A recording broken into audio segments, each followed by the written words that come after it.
അപ്പൊ ഈ ഒരു ഗദ്യം എന്ന് പറയുന്ന നമുക്കൊക്കെ അറിയാവുന്നതുപോലെ പദ്യമാണ് നമ്മുടെ സാഹിത്യം എന്ന് പറയുന്ന രീതിക്കകത്ത് വാമൊഴിയിലായാലും പിന്നീട് വരമൊഴിയുടെ ഒരു ഘട്ടത്തിനകത്തും പദ്യമാണ് ഒരു വിശേഷ വ്യവഹാരം എന്ന അർത്ഥത്തിൽ. കാരണം എപ്പോഴും ഗദ്യം സംഭാഷണ ഭാഷയുമായിട്ട് അല്ലെങ്കിൽ വാമൊഴിയുമായിട്ട് നേരിട്ട് ബന്ധപ്പെട്ട് കിടക്കുന്നതുകൊണ്ട് തന്നെ അതിനെ സാഹിത്യമായി പരിഗണിക്കുക എന്ന് പറയുന്ന ഒരു പതിവുണ്ടായിരുന്നില്ല. ഗദ്യം എന്ന് ആദ്യകാലത്ത് വിളിക്കപ്പെട്ടതൊക്കെയും ചില വ്യവസ്ഥാപിതമായ വൃത്തസമ്പ്രദായത്തിന് പുറത്തു നിൽക്കുന്ന ഈ പറയുന്നത് പോലെ പദ്യഗന്ധിയായിട്ടുള്ള അല്ലെങ്കിൽ സവിശേഷമായ വൃത്തങ്ങളൊക്കെയുള്ള രൂപങ്ങളെ തന്നെയാണ് ഗദ്യം എന്ന് പറയുന്നത്. സാമാന്യ നീളമുള്ള അതിന്റെ അക്ഷരക്രമക്കണക്കുകളൊക്കെ തെറ്റിയിട്ടുള്ള ഒരു തരം താളാത്മകമായിട്ടുള്ള പറച്ചിലിനെയാണ് നമ്മൾ ഗദ്യം എന്ന് അല്ലെങ്കിൽ ഒരു വ്യവഹാരം എന്ന രീതി ഇപ്പൊ കാദംബരി അടക്കമുള്ള സംഗതിയിലൊക്കെ നമ്മൾ അങ്ങനെയാണ് അതിനെ പറഞ്ഞിരുന്നത്. അല്ലാത്തതിനെയൊന്നും നമ്മൾ സാഹിത്യമായിട്ട് പരിഗണിച്ചിരുന്നു. ഗദ്യം ഒരു സാഹിത്യ ജനുസായിട്ട് മാറുന്നത് ആധുനികതയോട് കൂടിയാണ് എന്ന് നമ്മൾ നേരത്തെ പറയുകയുണ്ടായി. അപ്പോൾ അതുകൊണ്ട് തന്നെ നമുക്ക് ആദ്യകാലങ്ങളിൽ ഉണ്ടായിരുന്ന വൈജ്ഞാനിക സാഹിത്യം എന്ന് നമ്മൾ വിളിക്കുന്ന തരം എഴുത്തുകളെ അല്ലെങ്കിൽ മറ്റു പലതരം എഴുത്തുകളെയും കുറിപ്പടികളെയും ഒന്നും നമ്മൾ അങ്ങനെ ഒരു സാഹിത്യത്തിനകത്തേക്ക് നമ്മൾ ഉൾപ്പെടുത്തിയിരുന്നില്ല, സാഹിത്യ ചരിത്രത്തിന്റെ ഭാഗമാക്കിയിരുന്നില്ല എന്നതാണ് സത്യം. പക്ഷെ ഉള്ളൂർ സാഹിത്യ ചരിത്രം തൊട്ട് തന്നെ അത്തരം രൂപങ്ങളെയൊക്കെ പരിഗണിക്കുന്നുണ്ട് എന്ന് നമുക്കറിയാം. അപ്പൊ ആ ഒരു മേഖലയ്ക്കകത്ത് ഇന്ന് നമ്മൾ ആധുനിക ഗദ്യവും അതിന് മുമ്പുണ്ടായിരുന്ന ഗദ്യവും, ആ മുമ്പുണ്ടായിരുന്ന ഗദ്യത്തെയാണ് അത് എന്ത് തരം ഗദ്യമാണ് എന്നുള്ളത് ആധുനിക ഗദ്യത്തിന് വലിയ വ്യത്യാസമാണ്. അതിനെല്ലാം കൂടെ ചേർത്ത് നമ്മൾ പ്രാചീന ഗദ്യം എന്ന് പറയുന്ന, അതായത് ഒരു 12ാം നൂറ്റാണ്ട് തൊട്ടിട്ട് ഈ പറയുന്ന ആധുനികത വരെയുള്ള ഒരു കാലത്തിനകത്ത് വർത്തമാന പുസ്തകമൊക്കെ വരുന്നതിന്റെ ഒരു ഘട്ടം വരെയുള്ള ഒരു ഗദ്യത്തെയാണ് നമ്മൾ ഈ പറയുന്ന പ്രാചീന ഗദ്യം എന്ന പേരിൽ നമ്മൾ വ്യവഹരിക്കുന്നത്. അപ്പൊ ആ പ്രാചീന ഗദ്യത്തെ ഒരു സവിശേഷമായിട്ടുള്ള വ്യവഹാര പദ്ധതിയായിട്ട് നമുക്ക് അതിനകത്ത് തന്നെ വ്യത്യസ്തമായ രൂപങ്ങളുണ്ട് എങ്കിൽ കൂടി സാമാന്യമായിട്ട് നമ്മൾ പ്രാചീന ഗദ്യം എന്നൊരൊറ്റ ഗണത്തിലേക്ക് അതിനെ ഉൾപ്പെടുത്തിയാൽ മതിയാവും. ആധുനിക ഗദ്യമാകുമ്പോഴൊക്കെയാണ് സാഹിത്യരൂപം എന്ന രീതിയിൽ 19ാം നൂറ്റാണ്ടിന്റെ അവസാനത്തോടു കൂടി ചില ഗദ്യ രൂപങ്ങൾ ഭാഷയ്ക്കകത്ത് സജീവമാകും. അത് ജീവചരിത്ര രൂപത്തിൽ സംഭവിക്കുന്നുണ്ട്. അതുപോലെ തന്നെ പ്രത്യേകിച്ച് പത്രമാസികകളിലൊക്കെ കടന്നു വരുവോടുകൂടി നമ്മുടെ ആദ്യകാല ജീവചരിത്രവും ആത്മകഥകളൊക്കെ അങ്ങനെ പത്രമാസികകളിലൂടെ തന്നെയാണ് വന്നത് എന്ന് നമുക്കറിയാം. അപ്പോൾ അങ്ങനെയുള്ള ജീവചരിത്രങ്ങൾ ഉണ്ടാവുന്നുണ്ട്, ആത്മകഥകൾ ഉണ്ടാവുന്നുണ്ട്, സഞ്ചാര സാഹിത്യം ഉണ്ടാവുന്നുണ്ട്, അല്ലെ? അതുകൂടാതെ പല പല ലോകകാര്യങ്ങളെയൊക്കെ പരിചയപ്പെടുത്തുന്ന അത്തരം വൈജ്ഞാനിക സാഹിത്യത്തിന്റെ ഒരു ഉദ്ഭവം ഉണ്ടാവുന്നുണ്ട്. ഇങ്ങനെ 4 മേഖലകളിലാണ് ഈ പറയുന്ന 20ാം നൂറ്റാണ്ടിലെ 20ാം നൂറ്റാണ്ടിന് മുമ്പുള്ള ഒരു ഗദ്യത്തെ 19ാം നൂറ്റാണ്ടിലെ ഗദ്യത്തെ നമ്മൾ കണക്കാക്കിയിരുന്നത്. പക്ഷെ അതിനെയൊക്കെ ആ മാതൃകകളൊക്കെ, ആ സാഹിത്യ മാതൃകകളൊക്കെ കൃത്യമായി വ്യവച്ഛേദിച്ചുകൊണ്ട് അതിനെ ഒരു പ്രസ്ഥാന സ്വഭാവത്തിൽ അല്ലെങ്കിൽ സാഹിത്യ സ്വരൂപത്തിന്റെ സ്വഭാവത്തിലേക്ക് വളരുന്നത് 20ാം നൂറ്റാണ്ടിലാണ് എന്നറിയാം. 20ാം നൂറ്റാണ്ടിന്റെ അവസാനമാകുമ്പോഴേക്കും ഇവ തമ്മിലുള്ള വ്യത്യാസങ്ങളൊക്കെ കലർന്നു വരികയും പലതരം ജനപ്രിയ ഗദ്യങ്ങളുടെ ഒരു വലിയ അന്തരീക്ഷത്തിലേക്ക് നമ്മുടെ ഗദ്യരചനാ രീതി മാറുകയും ചെയ്യുന്നുണ്ട് എന്നതാണ് ഏറ്റവും പ്രധാനപ്പെട്ട ഒരു കാര്യം. അപ്പൊ ജീവചരിത്രവും ആത്മകഥയും തമ്മിൽ നമുക്ക് വേർതിരിച്ചറിയാൻ കഴിയാതിരിക്കുക. അതോടൊപ്പം തന്നെ ജീവചരിത്രത്തെ സംബന്ധിച്ചും ആത്മകഥയെ സംബന്ധിച്ചൊക്കെ നമ്മൾ 20ാം നൂറ്റാണ്ട്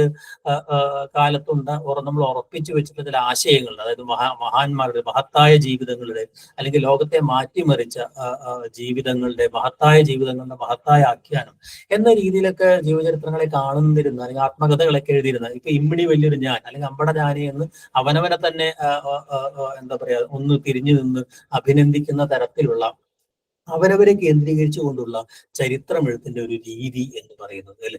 അപ്പൊ അതായിരുന്നു നമ്മുടെ ആത്മകഥയുടെയും അല്ലെങ്കിൽ ജീവചരിത്രത്തിന്റെയും ഒരു പൊതു സ്വഭാവം എന്ന് പറയുന്നത്. ഈ എന്താ പറയാ ശവപേടങ്ങളിലുള്ള വീരനായകന്മാരെ കുറിച്ചായിരുന്നു മിക്കവാറും നമ്മൾ ഈ പറഞ്ഞ ജീവചരിത്രങ്ങൾ എഴുതിയിരുന്നത്. അങ്ങനത്തെ മഹച്ചരിതമാല എന്നൊക്കെ രീതിയിൽ അതിന്റെ പേരുകൾ നോക്കിക്കഴിഞ്ഞാൽ തന്നെ നമുക്കത് കാണാം. മഹത്തായ മനുഷ്യരുടെ ജീവിതമാണ് ചരിത്രം എന്ന് പറഞ്ഞാൽ, മഹാന്മാരുടെ ജീവിതമാണ് ചരിത്രം എന്ന് പറയുന്ന വ്യക്തി കേന്ദ്രിതമായിട്ടുള്ള അല്ലെങ്കിൽ ഈ പറഞ്ഞ വംശാവലി കേന്ദ്രിതമായിട്ടുള്ള ഒരു കൊട്ടാരം ചരിത്ര രചനയുടെ ഒരു പദ്ധതി തന്നെയാണ് പൊതുവെ ജീവചരിത്രത്തെ സ്വാധീനിച്ചത്.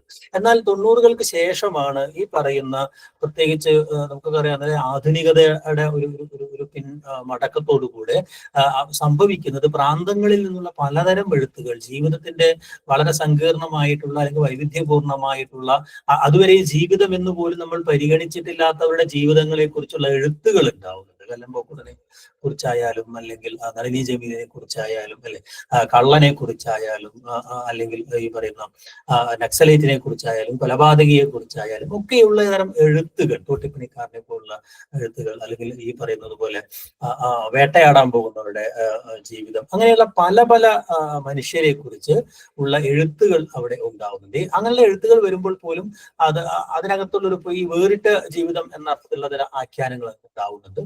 അതോടൊപ്പം തന്നെ ഈ ആഖ്യാനങ്ങളുടെ ഒരു ഒരു രീതി എന്ന് പറയുന്നത് പലപ്പോഴും അതൊരു ഒരു ഗോസ്റ്റ് റൈറ്റിങ്ങിന്റെയോ അല്ലെങ്കിൽ ഒരു കേട്ടെഴുത്തിന്റെയോ രീതി. ഇപ്പൊ താഹമാടായി ഒക്കെ പോലുള്ള ആളുകൾ, ഈ പറയുന്നവരുടെയൊക്കെ ജീവിതം, അല്ലെങ്കിൽ ഗോപിനാഥിനെ പോലുള്ള ആളുകളൊക്കെ അവര് ഈ പറയുന്ന നളിനി ജമീലയായി നിന്നുകൊണ്ട് കഥ എഴുതുന്ന രീതിയിലേക്ക്, അല്ലെങ്കിൽ അവരുടെ ജീവിതം പറയുന്ന രീതിയിലേക്ക്, ആത്മകഥ മറ്റൊരാൾ എഴുതുക എന്ന തരത്തിലുള്ള ഒരു കേട്ടെഴുത്തിന്റെ രീതിയിലേക്ക് ഇത് മാറുന്നുണ്ട് എന്നത് കാണാൻ കഴിയും. അതോടുകൂടി ആത്മകഥയും ജീവചരിത്രവും തമ്മിലുള്ള ഒരു അതിർവരമ്പില്ലാതായി മാറുന്നു എന്നതാണ് ഏറ്റവും പ്രധാനപ്പെട്ട ഒരു കാര്യം എന്ന് പറയുന്നത്.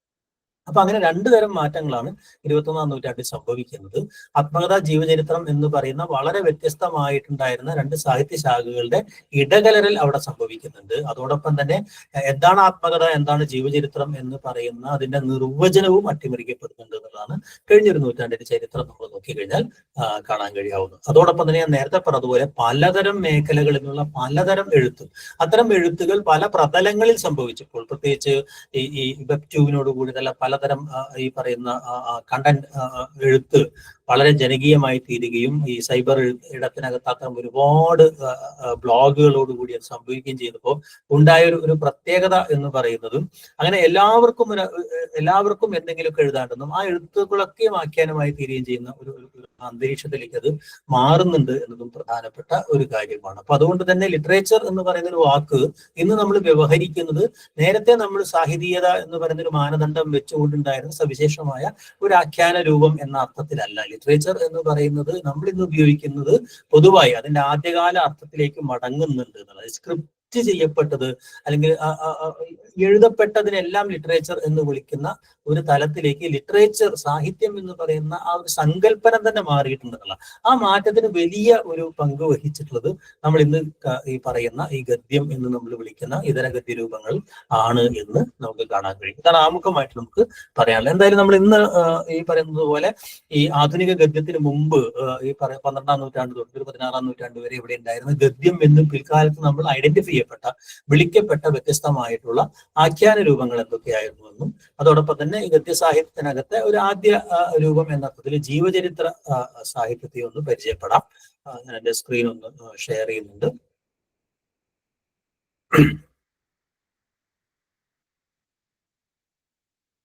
ഓക്കെ,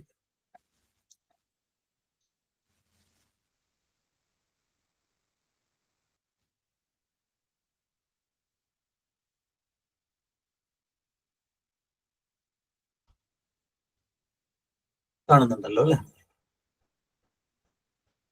കാണുന്നുണ്ട്.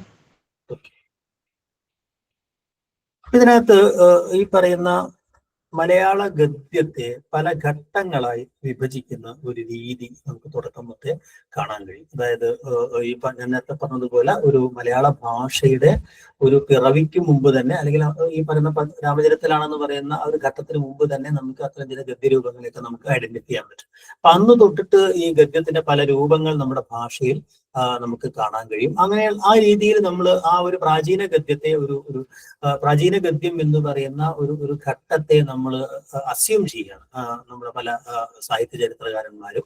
അതായത് മലയാളം പിറക്കുന്നതിന് മുമ്പുണ്ടായിരുന്ന പലതരം രൂപങ്ങളെ ഏതാണ്ട് 9ാം ശതകം തൊട്ടിട്ട് ഈ പറയുന്ന 13ാം ശതകം വരെയുള്ള ഒരു ഘട്ടവും, 13ാം ശതകം തൊട്ട് 16ാം ശതകം വരെയുള്ള ഒരു ഘട്ടവും, അതിനുശേഷമുള്ളൊരു ഘട്ടവും ആധുനിക ഗദ്യം എന്ന രീതിയിൽ മൂന്നായി തരംതിരിക്കുക. നേരത്തെ ആധുനികം, പ്രാചീനം എന്ന രീതിയിലാണ് പറഞ്ഞിരുന്നത്. അപ്പൊ അങ്ങനെയുള്ളൊരു തരംതിരിവ് അവിടെ ഉണ്ടാവുന്നുണ്ട്. അതിന്റെ ഒരു പ്രധാനപ്പെട്ട കാരണം ഞാൻ എന്ന് പറയുന്നത്, നമുക്കറിയാവുന്നതുപോലെ ഈ കേരളത്തെ കുറിച്ച് പരാമർശങ്ങൾ പല പല മേഖലയിൽ നിന്നുണ്ടാവുന്നുണ്ട്. അശോകന്റെ ഒക്കെ ഇതിൽ നിന്നുണ്ടാവുന്നുണ്ട്, നമുക്കറിയാം. ശാസനങ്ങളിൽ നിന്നുണ്ടാവുന്നുണ്ട്, ധാരാളം ചോള ശാസനങ്ങളിൽ നിന്നുണ്ടാവുന്നുണ്ട്, മറ്റ് ലിറ്ററേച്ചറുകളിൽ നിന്നുണ്ടാവുന്നുണ്ട്. അപ്പൊ അല്ലെങ്കിൽ ഈ പ്രദേശങ്ങളിൽ നിന്ന് കേരളമെന്നോ തമിഴ്നാടെന്നോ വേർതിരിക്കാൻ പറ്റാത്ത അത്തരം ആ ഒരു ഘട്ടത്തിൽ പോലും ഇതിനെക്കുറിച്ചുള്ള ഈ പറയുന്ന പലതരം രൂപങ്ങൾ നിന്നുണ്ടാവുന്നുണ്ട്. അതുകൊണ്ടാണ് ഈ ഒരു ഗദ്യം എന്ന് പറയുന്നതിന് ഇങ്ങനത്തെ ഒരു വിഭജനം പലരും നൽകി കാണുന്നത്. പക്ഷെ ആ വിഭജനത്തിനകത്ത് നമ്മളെ സംബന്ധിച്ചുള്ള ഒരു ആധുനികമായ ഒരു വീക്ഷണത്തിനകത്ത് പ്രാചീനം എന്നും ആധുനികം എന്നും പറയുന്ന ഒരു വിഭജനം മാത്രം മതിയാവും അല്ലെ. അപ്പൊ ഗദ്യം എന്ന് പറയുന്ന ആ ഒരു വാക്ക് തന്നെ ഉണ്ടാവുന്നത് അല്ലെ, ഗത എന്ന് പറയുന്ന ഒരു ഒരു ഒരു ഒരു ധാതുവിൽ നിന്നാണ്. മേക്ക് ഇറ്റ് ക്ലിയർ, അല്ലെങ്കിൽ വ്യക്തമായിട്ട് പറയുക, വിശദമായിട്ട് പറയുക എന്ന് പറയുന്ന ഒരു അർത്ഥമാണ് ശരിക്കും ഗദ്യം എന്ന് പറയുന്ന സാധനം ഉണ്ടാവുന്നത് അല്ലെ.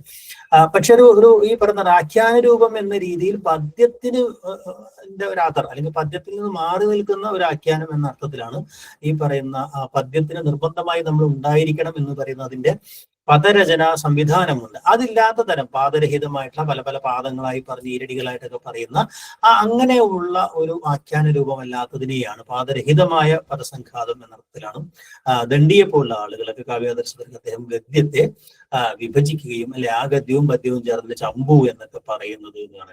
ഓക്കെ, അപ്പൊ ആ ഗദ്യം തന്നെ ഈ പറയുന്നത് പോലെ നമുക്ക് വരമൊഴിയായിട്ട് മാത്രമല്ല വാമൊഴിയായിട്ടും ഗദ്യം ഉണ്ടായിരുന്നു എന്നുള്ളതാണ് നമ്മൾ ആദ്യം മനസ്സിലാക്കേണ്ടത്. ഒരു സാഹിത്യരൂപം എന്ന രീതിയിലേക്ക് നമ്മൾ പോകുമ്പോൾ അത് വാമൊഴിയായിട്ടുള്ള ഗദ്യം എന്നതുകൊണ്ട് ഉദ്ദേശിക്കുന്നത് പലതരം ആചാര ഭാഷയടക്കം അല്ലെങ്കിൽ ഔദ്യോഗിക ഭാഷയടക്കമുള്ള പ്രമാണ ഭാഷയൊക്കെ അടക്കമുള്ള ചില എന്താ പറയുക ചൊല്ലുകളും പറച്ചിലുകളും അല്ലെങ്കിൽ അതിന്റെ ശൈലികളും ചേർന്നിട്ടുള്ള ഒരു വാമൊഴി ഗദ്യത്തെ നമുക്ക് കാണാൻ കഴിയും അല്ലെ. അപ്പൊ അത് ആ പറയുന്ന ഒരു ഗദ്യത്തോടൊപ്പം തന്നെ ഈ പറഞ്ഞൊരു ലേഖന യോഗ്യതയിലേക്ക് വികസിച്ചു വരുന്ന നമ്മുടെ ഒരു വ്യവഹാരത്തെ, അത് സംഭാഷണങ്ങളിലുള്ള ഒരു സാധനം പിന്നീട് ഒരു ലിഖിത മാധ്യമത്തിലേക്ക് മാറിക്കൊണ്ടിരിക്കുന്ന ഒരു ഘട്ടത്തിനകത്താണ് ഈ പറയുന്ന കൊട്ടാരം രേഖകൾ അല്ലെങ്കിൽ അറിയിപ്പുകൾ, മറ്റ് ചില കരാറുകൾ ഇവയൊക്കെ എഴുതി വെക്കുന്ന ഒരു സമ്പ്രദായം. ഈ പറയുന്നത് പോലെ ശിലയിലോ ചെമ്പിലോ മറ്റിടത്തൊക്കെ എഴുതി വെച്ച് അതിനെ പ്രിസർവ് ചെയ്യുന്ന അല്ലെങ്കിൽ രേഖപ്പെടുത്തുന്ന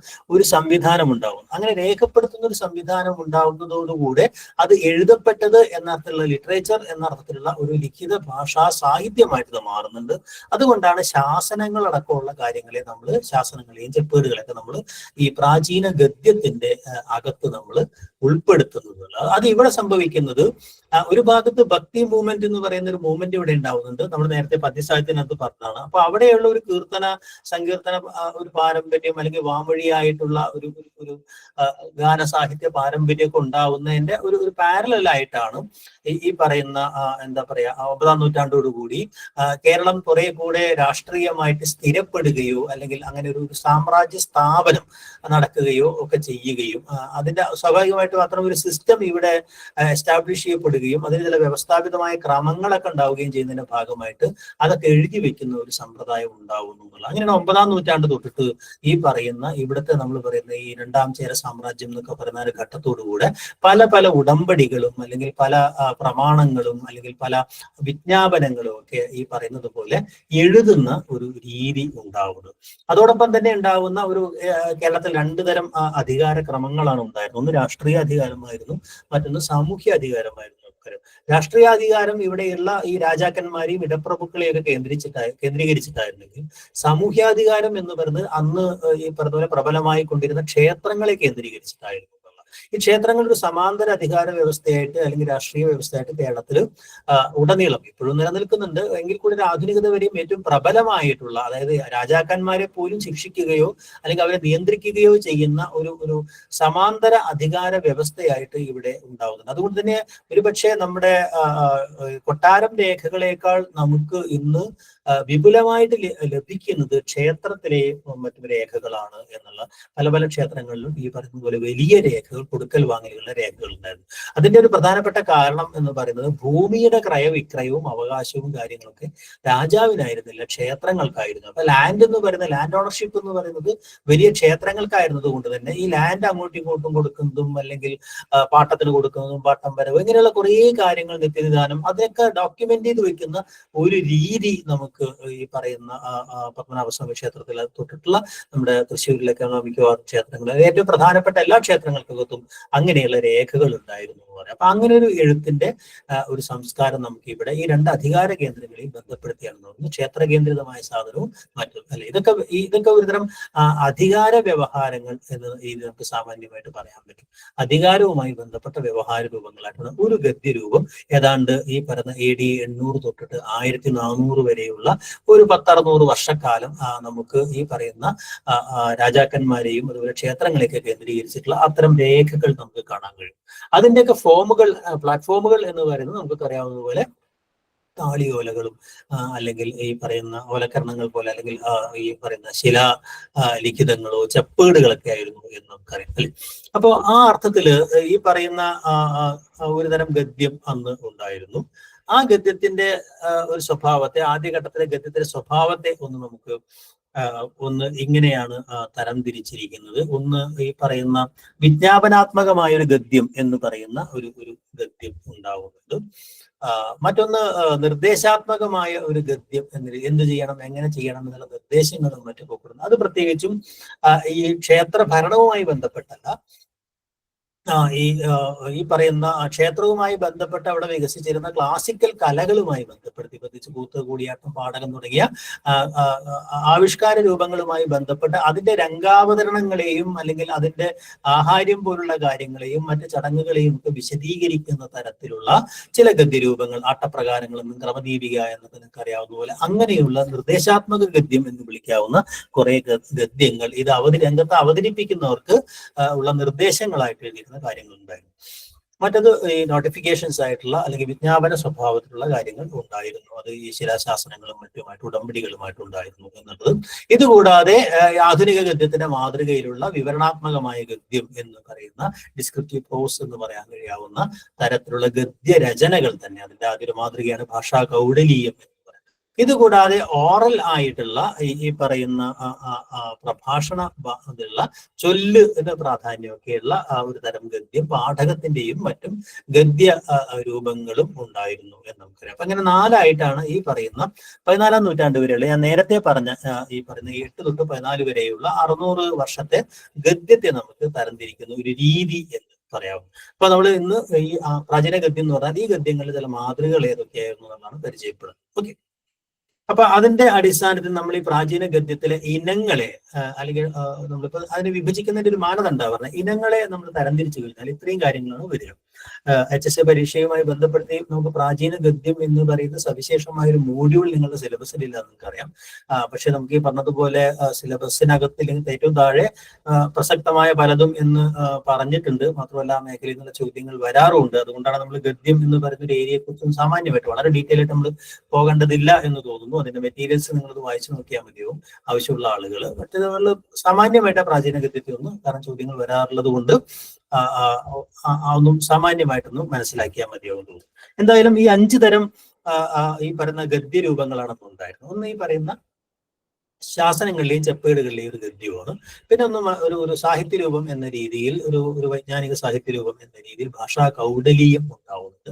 മറ്റൊന്ന് നമ്മുടെ ഈ പ്രാക്ടീസ് ടെസ്റ്റുകൾ എന്നൊക്കെ പറയാവുന്ന ടെക്സ്റ്റുകൾ എന്ന് പറയാവുന്ന കൂടിയാട്ടവുമായി ബന്ധപ്പെട്ട പലതരം ഈ ആട്ടപ്രകാരം, ക്രമദീപിക, അതുപോലെ മാർദ്ദംഗികന്മാരുടെ തമിഴെന്ന് ലീലാതിലകകാരൻ പറഞ്ഞതിനകത്ത് വരുന്ന ഒരു സവിശേഷമായ വ്യവഹാര പദ്ധതിക്കകത്ത് ഉള്ള തരം ഗദ്യരൂപങ്ങളൊക്കെ ഉണ്ടാവുന്നുണ്ട്.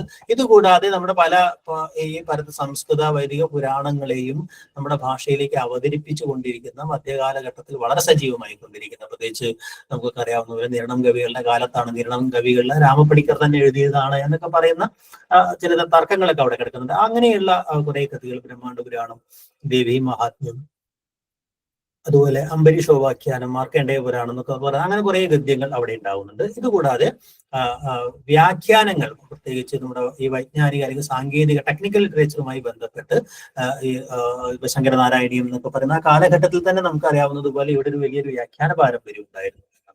അപ്പൊ അങ്ങനെ തരം പല വ്യാഖ്യാനങ്ങളായിട്ട് ഈ ശാസ്ത്രകൃതികളെ, തച്ചുശാസ്ത്രം അല്ലെങ്കിൽ ആനവൈദ്യം, ജ്യോതിഷം തുടങ്ങിയ പല കൃതികൾ, പലതരം ഇനങ്ങളിൽപ്പെട്ടിട്ടുള്ള വൈജ്ഞാനിക സാഹിത്യ കൃതികളെയും മലയാളം ഭാഷാന്തരണത്തിന്റെ അല്ലെങ്കിൽ വ്യാഖ്യാനത്തിന്റെ ഒക്കെ രൂപങ്ങൾ ഉണ്ടായിരുന്നു. അങ്ങനെ 5 തരം ഗദ്യരൂപങ്ങളാണെന്ന് ഈ പ്രാചീന ഗദ്യം എന്ന് പറയുന്ന ഒരു മേഖലയ്ക്കകത്ത് ഉണ്ടായിരുന്നത്. ഓക്കെ, ഒരു ചോദ്യത്തിൽ നിന്ന് ഈ പ്രാചീന ഗദ്യത്തിലേക്ക് തുടങ്ങാം അല്ലെ. നമുക്കറിയാവുന്നതുപോലെ ഈ ഒരു നമുക്ക് റോമക്കാരുമായിട്ട് അത്രയും പഴയ ഒരു ഒരു എന്താ പറയാ വ്യാപാര ബന്ധം അല്ലെങ്കിൽ ട്രേഡ് റിലേഷൻഷിപ്പ് ഉണ്ടായിരുന്നു എന്ന് നമുക്കറിയാം അല്ലെ. കേരളം അങ്ങനെ ഏറ്റവും പ്രാചീനമായ ട്രേഡ് റിലേഷൻഷിപ്പ് അറബികളുമായിട്ടായാലും അല്ലെങ്കിൽ ഫിനീഷ്യൻ ഈ പറയുന്ന ആളുകളൊക്കെ ആയിട്ട് വലിയൊരു വ്യാപാര ബന്ധം ഉണ്ടായിരുന്നു കൊളോണിയൽ പീരീഡിന് മുമ്പ് എന്ന് നമുക്കറിയാം അല്ലെ. അപ്പോൾ അതിന്റെ ഒരു സംഗതിയായിട്ട് നമ്മൾ കാണിക്കുന്ന ഒരു പ്രധാനപ്പെട്ട സംഗതിയാണ് റോമൻ നാണയമായ ദിനാറിനെ കുറിച്ച് പരാമർശമുള്ള ശാസനം ഏതാണ് എന്നാണ്. വാഴപ്പള്ളി ശാസനം. വാഴപ്പള്ളി ശാസനമാണ് ഉത്തരം അല്ലെ. നമ്മുടെ ആദ്യ ശാസനം തന്നെയാണ് വാഴപ്പള്ളി ശാസനത്തിലാണ് പരാമർശം ഉള്ളത്. ഓക്കെ, അപ്പൊ നമുക്ക് ഈ ശാസന ഗദ്യം എന്ന് പറയുന്ന അതിന്റെ ഒരു ആദ്യ ഘട്ടത്തിലേക്ക് നമുക്ക് പോകാം അല്ലെ.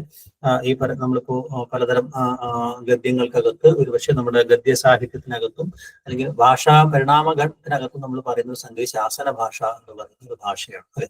അതിനെക്കുറിച്ച് നമ്മൾ ഒരുപാട് വിശദാംശങ്ങളിലേക്ക് നമുക്ക് പോകേണ്ടതില്ല. എന്നാലും പ്രധാനപ്പെട്ട ശാസനങ്ങൾ ഏതൊക്കെയാണ്, അത് എന്തിനു വേണ്ടിയായിരുന്നു, ആ ശാസനങ്ങളുടെ ചരിത്രപരമായ ഇമ്പോർട്ടൻസ് എന്താണ്, അങ്ങനെയുള്ള ചില കാര്യങ്ങൾ ആർക്ക് കൊടുത്തതാണ്, ആ ശാസനങ്ങളിൽ ഉദാഹരണമായിട്ട് ദേവദാസി പരാമർശമുള്ള ശാസനം ഏതാണ്, മലയാളം വർഷം ആദ്യമായിട്ട് അടയാളപ്പെടുത്തിയ ശാസനം ഏതാണ്, അങ്ങനെയൊക്കെയുള്ള അതിന്റെ കണ്ടന്റ് ബേസ്ഡ് ആയിട്ടുള്ള ചില ചോദ്യങ്ങൾ ഉണ്ടാവും. അല്ലെങ്കിൽ ഭാഷയുമായി ബന്ധപ്പെട്ട ചില ചോദ്യങ്ങളും ശാസനങ്ങളിൽ ഉണ്ടാവാം. ഇതുപോലെ അതിനകത്ത് ചില പരാമർശങ്ങളൊക്കെ സംബന്ധിച്ച് അപ്പൊ അതൊന്നും ഒന്ന് സാമാന്യമായിട്ട് അറിയാൻ വേണ്ടി കുറച്ച് ശാസനങ്ങളെ കുറിച്ച് പറയാം. പ്രധാനമായിട്ടുള്ള ശാസനങ്ങൾ ഇതിനകത്ത് ഉണ്ട്. ഏറ്റവും ആദ്യത്തെ ശാസനം എന്ന് നമ്മൾ വിചാരിക്കുന്ന അലേഡി 832 വാഴപ്പള്ളി ശാസനം തൊട്ടിട്ട് ഉള്ള 9ാം നൂറ്റാണ്ട് തൊട്ടിട്ടാണ് ഈ ശാസനങ്ങൾ ഉണ്ടാവുന്നത് എന്ന് നമുക്കറിയാം. അപ്പൊ ആ സമയത്ത് ഉണ്ടാകുന്ന പ്രധാനപ്പെട്ട ശാസനങ്ങളെ ഒന്ന് ഓടിച്ചൊന്ന് പരിചയപ്പെടാം അല്ലെ. അപ്പോ അതിനകത്ത് ഈ പറയുന്ന വാഴപ്പള്ളി ശാസനം ഒന്നുണ്ട് അല്ലെ. എന്നാലും നമ്മൾ കൃത്യമായിട്ട് നമുക്ക് അങ്ങനെ ഒരു കാലഗണനയൊന്നും ഈ പറയുന്ന ശാസനത്തിന് നമുക്ക് വളരെ കൃത്യമായിട്ട് ഇന്ന സമയത്തൊന്നും പറയാൻ പറ്റില്ല. 832 നമ്മൾ വിചാരിക്കുന്ന ഒരു ഒരു ഒരു ശാസനമാണ് ഈ വാഴപ്പള്ളി ശാസനം എന്ന് പറയുന്നത് അല്ലെ. ഈ പറയുന്ന രാജശേഖര ചക്രവർത്തിയുടെ ഒരു രണ്ടാം ചേര സാമ്രാജ്യവുമായി ബന്ധപ്പെട്ട സംഗതിയാണ് നിങ്ങൾക്കറിയാം. അപ്പൊ അതൊരു തിരുവാറ്റായി ക്ഷേത്രത്തിലെ പൂജാതി കർമ്മങ്ങളൊക്കെ ചെയ്യുന്നതിനുള്ള നിയമങ്ങളൊക്കെ കാണിക്കുന്ന ഒരു ശാസനമാണ് എന്നതും അല്ലെ. അതെങ്ങനെയാണ്, എന്താണ് ഏറ്റവും ആദ്യത്തെ എന്ന് പറയുന്നത്, ഈ പറയുന്ന അതിന്റെ ആ ഒരു മുദ്രയുമായി ബന്ധപ്പെടുത്തിയിട്ടുള്ള അതിന്റെ നിഗമനമൊക്കെ നിങ്ങൾക്കറിയാം. എന്തായാലും വാഴപ്പള്ളി ശാസനം ഒരു പ്രധാനപ്പെട്ട ശാസ്ത്രമാണ്. അതുപോലെ തന്നെ ഒരു തെരസാപ്പള്ളി ശാസ്ത്രം നമുക്ക് നന്നായിട്ട് അറിയാവുന്ന ഈ പറയുന്ന അടികൾ തിരുവടികൾ അല്ലെ, ഈ പറയാ മരുവൻ സബീർ ഈശോ എന്ന് പറയുന്ന അല്ലെ ഒരു വർത്തക പ്രമാണിക്ക് ഈ ഭൂമിയും ചില പ്രത്യേക സവിശേഷമായ അധികാരങ്ങളൊക്കെ കൊടുക്കുന്ന ഒരു ശാസനമാണ് എന്ന് നമുക്കറിയാം. അല്ലെ AD 849 പല പല കഷ്ണങ്ങളായിട്ടുള്ള ഒരു ശാസനമാണ് എന്ന് നമുക്കറിയാം. അതിന്റെ ഡീറ്റെയിലേക്ക് ഒന്ന് പോയാൽ അതിന്റെ കുറച്ചുകൂടെ ഡീറ്റെയിലേക്ക് നമുക്ക് പിന്നീട് പോവുകയും ചെയ്യാം അല്ലെ. മറ്റൊന്ന് ജൂതശാസനമാണ്. ഇതുപോലെ തന്നെ വളരെ പ്രധാനപ്പെട്ട ശാസ്ത്രമാണ് ഈ ഭാസ്കര രവിവർമ്മ എന്ന് പറയുന്ന അല്ലെ അദ്ദേഹത്തിന്റെ ഒരു ഒരു ഒരു ജോസഫ് റബ്ബാൻ എന്ന് പറയുന്ന അല്ലെ ഈ പറയുന്ന രാജഭോഗം കൊടുക്കാതെ ഒഴിവാക്കിയിട്ടല്ലേ ചില 72 സ്ഥാനമാനങ്ങളൊക്കെ നൽകുന്ന അല്ലെ ഈ പറയുന്ന ജൂതാവർത്തക പ്രമാണിക്ക് കൊടുക്കുന്ന ഒരു ശാസ്ത്രമാണ് AD 1000 വരുന്ന ഒരു ശാസ്ത്രമാണ് ഈ പറയുന്ന ജൂതശാസനം എന്ന് പറയുന്ന ശാസനം അല്ലെ. അങ്ങനെയുള്ള കുറെ ശാസനങ്ങൾ അവിടെ ഉണ്ടാവുന്നുണ്ട്. ആ ശാസനങ്ങളെ കുറിച്ച് ചെറിയൊരു ധാരണയും അതിന്റെ ഭാഷയെ കുറിച്ചൊക്കെ ഒരു സംഗതി ഉണ്ടാവണം. മുഴിക്കുളം ശാസനമുണ്ട് അല്ലെ. ഈ ശാസന ഭാഷയുടെ ഒരു പ്രധാനപ്പെട്ട പ്രത്യേകത എന്ന് പറയുന്നത് നമുക്കറിയാവുന്നതുപോലെ വട്ടെഴുത്ത് എന്ന് പറയുന്നത് അന്ന് വളരെ ഈ പറയുന്ന നമ്മുടെ എഴുത്ത് രീതിയിൽ വളരെ പ്രധാനപ്പെട്ട ഒരു മാറ്റമായിരുന്നു. പ്രത്യേകിച്ച് ഈ ദക്ഷിണ ബ്രാഹ്മിയിൽ നിന്ന് വികസിച്ചെടുത്ത ഒരു വട്ടെഴുത്ത് എന്ന് പറയുന്ന ഒരു സംഗതിയില് ദേവനാഗരി ലിപിയും ബ്രാഹ്മി ലിപിയും മിക്സ് ചെയ്യുന്ന ഒരു എഴുത്താണ് പലപ്പോഴും ഇതിനകത്ത് വരുന്നത് എന്ന് നമുക്കറിയാം അല്ലെ. അതോടൊപ്പം തന്നെ ഈ പറയുന്ന ഗ്രന്ഥ സ്ക്രിപ്റ്റ് എന്ന് പറയുന്ന, അതായത് ഈ ദേവനാഗരി സ്ക്രിപ്റ്റ് ഒക്കെ വരുന്നതിന് മുന്നേ സംസ്കൃതം, പ്രത്യേകിച്ച് ദക്ഷിണേന്ത്യയിലൊക്കെ സംസ്കൃതം എഴുതുന്നതിന് വേണ്ടി നമ്മൾ തമിഴ് ലിപികളുടെ ഒക്കെ വടിവുള്ള ഒരു ലിപി ഉപയോഗിച്ചിരുന്നത്. അതാണ് നമ്മൾ ഈ പറയുന്ന ഗ്രന്ഥാക്ഷരം എന്ന് പറയുന്നത് അല്ലെ.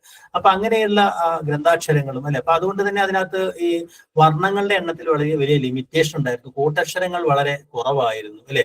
ചില്ല് എന്ന് പറയുന്ന ഒരു സാധനം നമ്മൾ എഴുതി കാണിച്ചിരുന്നില്ല അല്ലെ. അനുസ്വാരം നമ്മൾ എഴുതി കാണിച്ചിരുന്നില്ല. ഈ ഹസ്വ ദീർഘ ഓ നമ്മളൊരു വ്യത്യാസം ഒന്നും ഉണ്ടായിരുന്നില്ല. അങ്ങനെയുള്ളൊരു തമിഴിന്റെയും സംസ്കൃതത്തിന്റെയും മലയാളത്തിന്റെയും ഒരു കലർപ്പാണ് ആ ഗദ്യത്തിനകത്ത് ഉണ്ടായിരുന്നത് അല്ലെ. അതുകൊണ്ട് തന്നെ ഒട്ടും ആധുനികമായ ഒരു ഭാഷയായിരുന്നില്ല എന്ന് അറിയാം. അപ്പൊ അതുകൊണ്ട് തന്നെ ഈ വട്ടെഴുത്തുമായി ബന്ധപ്പെട്ട ചോദ്യങ്ങൾ അല്ലെ വരാം അല്ലെ. വട്ടെഴുത്തിന് പറയുന്ന മറ്റു ചില പേരുകൾ എന്താണ്, രായസവടിവ് എന്ന് പറയുന്ന ഒരു പേരുണ്ട് അല്ലെ, തെക്കൻ മലയാഴ്മ എന്ന് പറയുന്ന ഒരു പേരുണ്ട്, ഗജവടിവ് എന്ന് പറയുന്ന ഒരു പേരുണ്ട്, നാനം മൗനം അല്ലെ. അങ്ങനെയും ഒരു അപ്പൊ അതൊരു ബുദ്ധിസ്റ്റ് സ്ഥാനത്തെ ബന്ധപ്പെടുത്തി നമ്മൾ വ്യാഖ്യാനിക്കുകയാണ്. ബുദ്ധ ജൈന പാരമ്പര്യമൊക്കെയാണ് ഇവിടുത്തെ ഈ സംഗതികളെ വികസിപ്പിച്ച് കൊണ്ടുവന്നത് എന്നൊക്കെ പറഞ്ഞൊരു വാദമുണ്ട് അല്ലെ. അതുമായി ബന്ധപ്പെട്ട് ബന്ധപ്പെടുത്തിയിട്ട് നമ്മൾ ഈ പറയുന്ന എന്താ പറയാ വെട്ടിയെഴുതുന്ന ഈ ചെമ്പ് തകിടിലോ പാറയിലോ ഉളി കൊണ്ട് വെട്ടിയെഴുതുകൊണ്ടാണ് വെട്ടെഴുത്ത് വട്ടെഴുത്ത്, അതുപോലെ വട്ടം എന്ന് പറയുന്ന വാക്കിൽ നിന്നാണ് വട്ടെഴുത്ത് ഉണ്ടായത് എന്നൊക്കെ പറഞ്ഞ അതാണ് കുറെ കൂടെ ശരിയായ ഒരു നിഗമനമായിട്ട് നമ്മൾ ഇന്ന് സ്വീകരിക്കുന്നത് അല്ലെ. അപ്പൊ അങ്ങനെയുള്ള പല വാദങ്ങൾ ഈ വട്ടെഴുത്തുമായി ബന്ധപ്പെട്ടതുണ്ട് അല്ലെ. അപ്പൊ അത് ശാസന ഭാഷയുമായി ബന്ധപ്പെടുത്തിയിട്ട് വരാവുന്ന ഒരു ഉപമേഖലയാണ് വട്ടെഴുത്ത് എന്ന് പറയുന്നത്. അപ്പൊ വട്ടെഴുത്തുമായി ബന്ധപ്പെട്ട ഒന്ന് രണ്ട് കാര്യങ്ങൾ നിങ്ങൾ മനസ്സിലാക്കുന്നത് നന്നായിരിക്കും. ഓക്കെ, അപ്പൊ അതാണ് അതുമായി ബന്ധപ്പെട്ട് പറയാനുള്ളത്. മറ്റൊന്ന്, ഈ പറയുന്ന 6 നയങ്ങൾ, കേരള പാണിനി പറയുന്ന 6 നയങ്ങൾ അധികവും പ്രവർത്തിക്കാത്തതും എന്നാൽ ചില രൂപങ്ങളൊക്കെ പ്രവർത്തിച്ചു കാണുന്നു എന്ന് പറഞ്ഞൊരു കാര്യം. അത് ശാസ്ത്രങ്ങളിലെയും ഈ പറയുന്ന ഭാഷ ഗ്രന്ഥവരികളിലേക്ക് ഭാഷയെ കുറിച്ച് പറയുമ്പോൾ അത് വളരെ പ്രധാനപ്പെട്ട ഒരു കാര്യവും അല്ലെ.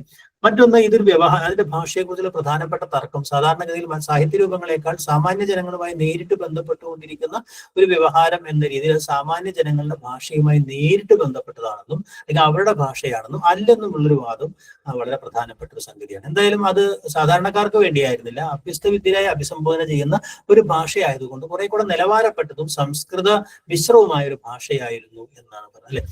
പക്ഷെ C.L. ആന്റണിയെ പോലുള്ള ആളുകളൊക്കെ പറയുന്നത് ഈ പറയുന്ന സാമാന്യ വ്യവഹാര ഭാഷ ഈ പറയുന്ന മാനക ഭാഷയിലേക്ക്, ഈ സംസ്കൃതീകൃത ഭാഷയിലേക്ക് ഇങ്ങനെ നുഴഞ്ഞു കയറിയിട്ട് അല്ലെങ്കിൽ അതിക്രമിച്ച് കയറിയതിന്റെ ഒരു രൂപമാണ്. ഈ വ്യവഹാര ഭാഷയുടെ ഒരു സംക്രമണം ഈ പറയുന്ന ശാസന ഭാഷയിൽ കാണാം എന്നൊക്കെയാണ് C.L. ആന്റണിയെ പോലുള്ള ആളുകളൊക്കെ പറയുന്നത് അല്ലെ. എന്നാൽ അങ്ങനെയല്ല. ഈ പറയുന്ന കേരളത്തിലെ വ്യവഹാര ഭാഷയും അന്ന് നിലനിന്നിരുന്ന വ്യവഹാര ഭാഷയും അല്ലെ, ഉള്ളൂരൊക്കെ പറഞ്ഞതുപോലെ തന്നെ ശാസനങ്ങളുടെ ഭാഷയും തമ്മിൽ വലിയ വ്യത്യാസമൊന്നുമില്ല എന്ന് വാദിക്കുന്ന ആളുകളുണ്ട്. പ്രത്യേകിച്ച് ഇളംകുളം കുഞ്ഞമ്പിള്ളയെ പോലുള്ള ആളുകൾക്ക് അങ്ങനെ വാദിക്കുന്ന ഒരു ആളുകളാണ്. അതിൽ നിന്നാണ് ഈ പറയുന്ന ഒരു ആധുനിക ഗദ്യം ഉണ്ടായത് എന്ന് വാദിക്കുന്ന ആളുകളുണ്ട്. അപ്പം ശാസന ഭാഷയെ കുറിച്ച് തന്നെ നമുക്ക് വേറെ വേറെ അഭിപ്രായങ്ങൾ ഉണ്ട് അല്ലെ. പക്ഷെ നമ്മൾ പൊതുവെ സ്വീകരിക്കപ്പെടുന്നത് ഒരു മതം എന്ന് പറയുന്നത് അതൊരു ഔദ്യോഗിക ഭാഷാരൂപമായിരുന്നു.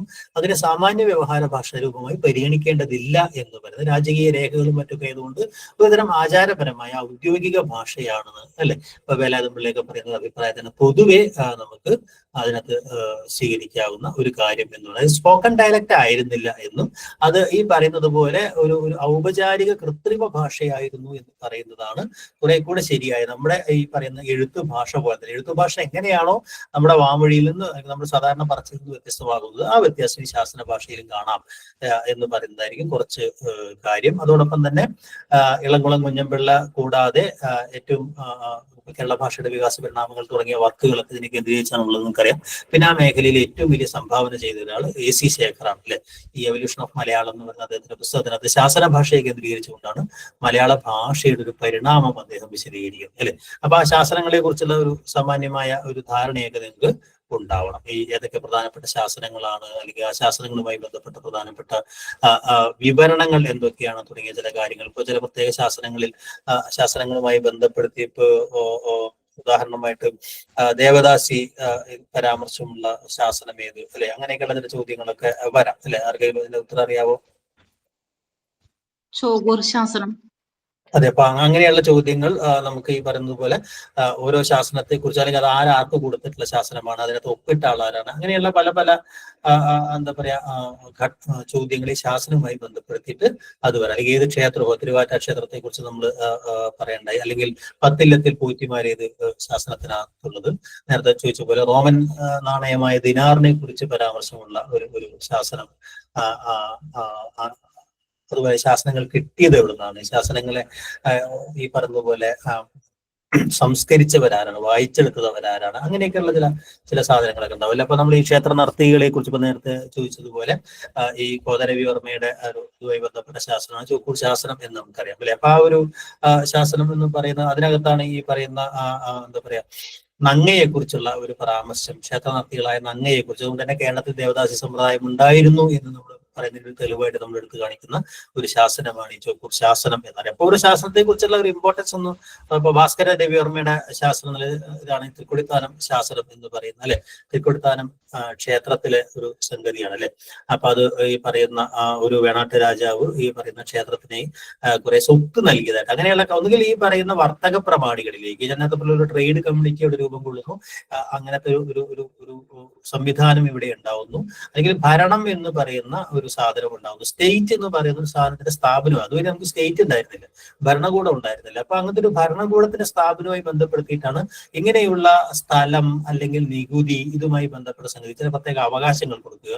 അതോടൊപ്പം തന്നെ സമാന്തരം എന്ന് നമുക്ക് പറയാൻ കഴിയാവുന്ന മറ്റൊരു അധികാര വ്യവസ്ഥയായിട്ടുള്ള ക്ഷേത്രവുമായിട്ടുള്ള ഉടമ്പടികൾ, പ്രത്യേകിച്ച് ക്ഷേത്രത്തിന് പല പല കാര്യങ്ങൾ ദാനം ചെയ്യുക. ക്ഷേത്രത്തിന് അതിനൊക്കെ വേറെ ചില തിയറികളായിട്ട് നൂറ്റാണ്ടുകളുമായി ബന്ധപ്പെട്ടേക്ക് പല ആളുകളും വിശദീകരിക്കും. അതാണ് പിന്നീട് ജന്മിത്തത്തിലേക്കും ഈ നമ്പൂതിരി ഈ പറയുന്ന ജന്മിത്തത്തിലേക്ക് മാറിയത് എന്നൊക്കെ പറയുന്ന സിദ്ധാന്തമൊക്കെ ഇളങ്കോളം കൊണ്ടുവരുന്നുണ്ട് അല്ലെ. നമുക്ക് ഈ പറഞ്ഞ പോലെ ഈ പറയുന്ന എന്താ പറയുക എല്ലാ ദേവസ്വങ്ങളായിട്ട് മാറിയത് എങ്ങനെയാണ് എന്നൊക്കെ പറയുന്ന ഒരു കാര്യമുണ്ട്. എന്തായാലും ക്ഷേത്രവുമായിട്ടുള്ള ഉടമ്പടികൾ അവിടെ വളരെ പ്രധാനമാണ് അല്ലെ. പിന്നെ ഈ പറഞ്ഞതുപോലെ ഈ മണിവണ്ണം മറ്റേ അഞ്ചുവണ്ണം പോലെയൊക്കെയുള്ള അല്ലെ ഈ പറയുന്ന എന്താ പറയാ ഗ്രൂപ്പുകൾ അല്ലെങ്കിൽ ഈ പറയുന്ന സംഘങ്ങളെ കുറിച്ചുള്ള കച്ചവട സംഘങ്ങളെയും മറ്റും കുറിച്ചുള്ള പരാമർശം ഏതൊക്കെ ശാസ്ത്രങ്ങളിൽ വരുന്നു, അങ്ങനെയൊക്കെയുള്ള അല്ലെ ഈ എന്താ പറയാ ജൂതപ്പള്ളിയിൽ നിന്ന് കിട്ടിയ ജൂതശാസനം എന്ന് പറയുന്ന ശാസനം, അല്ലെങ്കിൽ ഏത് ലിപിയിലാണ് ഓരോരോ ശാസനങ്ങളും അല്ലെ വട്ടെഴുത്ത് ഓർമ്മയുണ്ടാവുന്ന ഏത് ലിപിയിലാണ് വരുന്നത് എന്ന് പറയും അല്ലെ. അപ്പൊ അങ്ങനെയുള്ള കുറെ ഇപ്പൊ മാമ്പള്ളി ശാസനം ഈ കൊല്ലവർഷവുമായി ബന്ധപ്പെട്ട് നമ്മൾ പറയുന്ന ഒരു ഒരു ശാസനമാണ് അല്ലെ. പിന്നെ അതുപോലെ തന്നെ മറ്റ് പ്രദേശങ്ങളിൽ നിന്ന് ഇപ്പൊ ചോള രാജാക്കന്മാരുടെ കയ്യിൽ നിന്ന് കിട്ടിയ ശാസ്ത്രവും നമ്മൾ അതുപോലെ അശോകൻ തൊട്ടുള്ള ശാസ്ത്രങ്ങളെ കുറിച്ച് നമ്മൾ പറയണ്ടായി അല്ലെ. പിന്നെ കോട്ടയം ചെപ്പേടുകൾ എന്ന് പറയുന്നത് അതായത് ഇതിനെയാണ് തിരുച്ചാപ്പള്ളി ശാസനത്തെയാണ് അല്ലെ. അപ്പൊ അതിനകത്ത് സ്ഥാണു രവിയായിരുന്നു അല്ലെ അതിനകത്തുള്ളത് അല്ലെ. പക്ഷെ അതിനകത്ത് ഈ പറഞ്ഞ പോലെ മറ്റ് പരാമർശിക്കപ്പെടുന്ന ആളുകൾ ആരൊക്കെയാണ് തുടങ്ങിയ കാര്യങ്ങൾ അതിനകത്ത് ഉണ്ടാവും അല്ലെ. എത്ര തകിടുകൾ ഉണ്ടായിരുന്നു തുടങ്ങിയ ചോദ്യങ്ങൾ അല്ലെ അതിനകത്ത് വരാം അല്ലെ. അത്തരം ചില കാര്യങ്ങളൊക്കെ അതിനകത്ത് വരാം. പിന്നെ ഏതൊക്കെ ജാതികളെ കുറിച്ചിട്ടുള്ള അന്നത്തെ പ്രബലമായ ജാതികൾ ഇതിനെ കുറിച്ചുള്ള പരാമർശം അതിനകത്ത് ഉണ്ടായിരുന്നു. ഈഴവന്മാരെ കുറിച്ച് അല്ലെങ്കിൽ വണ്ണാന്മാരെ കുറിച്ചൊക്കെയുള്ള ചില പിന്നെ പരാമർശങ്ങൾ, അതുപോലെ ചില നികുതിയുമായി ബന്ധപ്പെട്ട തലക്കാണം മേടിക്കാണം എന്നൊക്കെ പറയുന്ന പൊരിപ്പൊന്ന് എന്നൊക്കെ പറയുന്ന ചില നികുതിയുമായി ബന്ധപ്പെട്ട ചില പരാമർശങ്ങൾ അല്ലെ. അപ്പൊ അതൊക്കെ ബന്ധപ്പെടുത്തിയിട്ട് ഉള്ള ചോദ്യങ്ങൾ അവിടെ വരാം എന്നുള്ളതാണ് അല്ലെ. അഞ്ചുവണ്ണം അതുപോലെ മണിഗ്രാമം പോലുള്ള കാര്യങ്ങൾ അല്ലെ. ഭാഷാപരമായ ചോദ്യങ്ങളെക്കാൾ അത്തരം ചോദ്യങ്ങളായിരിക്കും കൂടുതലായിട്ട് വരാറുള്ളത് അല്ലെ.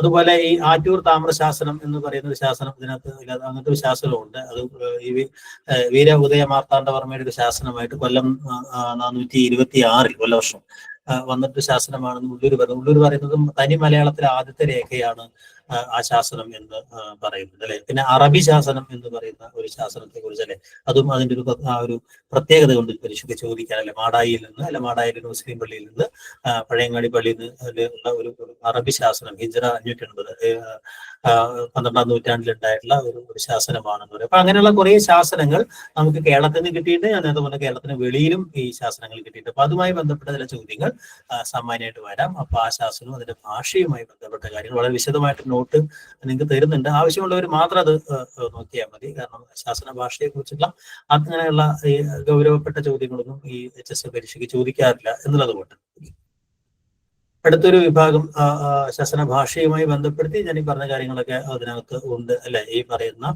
തമിഴ് സംസ്കൃതത്തെ മലയാളം സംസ്കൃതത്തിന്റെ ഒരു മിശ്രണത്തിന്റെ മണിപ്രവാളം പോലെ തന്നെ മറ്റൊരു രൂപം നമുക്ക് ഇവിടെ കാണാൻ കഴിയും അല്ലെ. പക്ഷെ അവിടെ ഈ പറഞ്ഞതുപോലെ പലപ്പോഴും വിഭക്തി സംസ്കൃത പദങ്ങളും അല്ലാത്ത കാര്യങ്ങളൊക്കെ വരികയും സംസ്കൃത പദങ്ങളിൽ കഴിയുന്നിടത്തോളം അത് തദ്ഭവങ്ങളായിട്ട് ഉപയോഗിക്കുക എന്ന് പറയുന്ന മണിപ്രവാളത്തിനെതിരായിട്ടുള്ള ഒരു രീതിയാണ് ഇവിടെ കാണുക എന്നുള്ളതാണ്. മൂന്ന് ഭാഷയും ഒരുപോലെ കാണുന്നുവെന്നും അത് പക്ഷേ തമിഴകത്തിന് അല്ലെങ്കിൽ തമിഴ് ഈ പറയുന്ന അന്നത്തെ കേരളത്തിന്റെ ഒരു രാഷ്ട്രീയ ചരിത്രത്തിനകത്ത് അന്നും ഉണ്ടായിരുന്ന സ്വാധീനത്തിന്റെ ഒരു തെളിവാണ് അതിനകത്തുള്ള തമിഴിന്റെ സ്വാധീനം എന്ന് നമ്മൾ പറയാം അല്ലെ.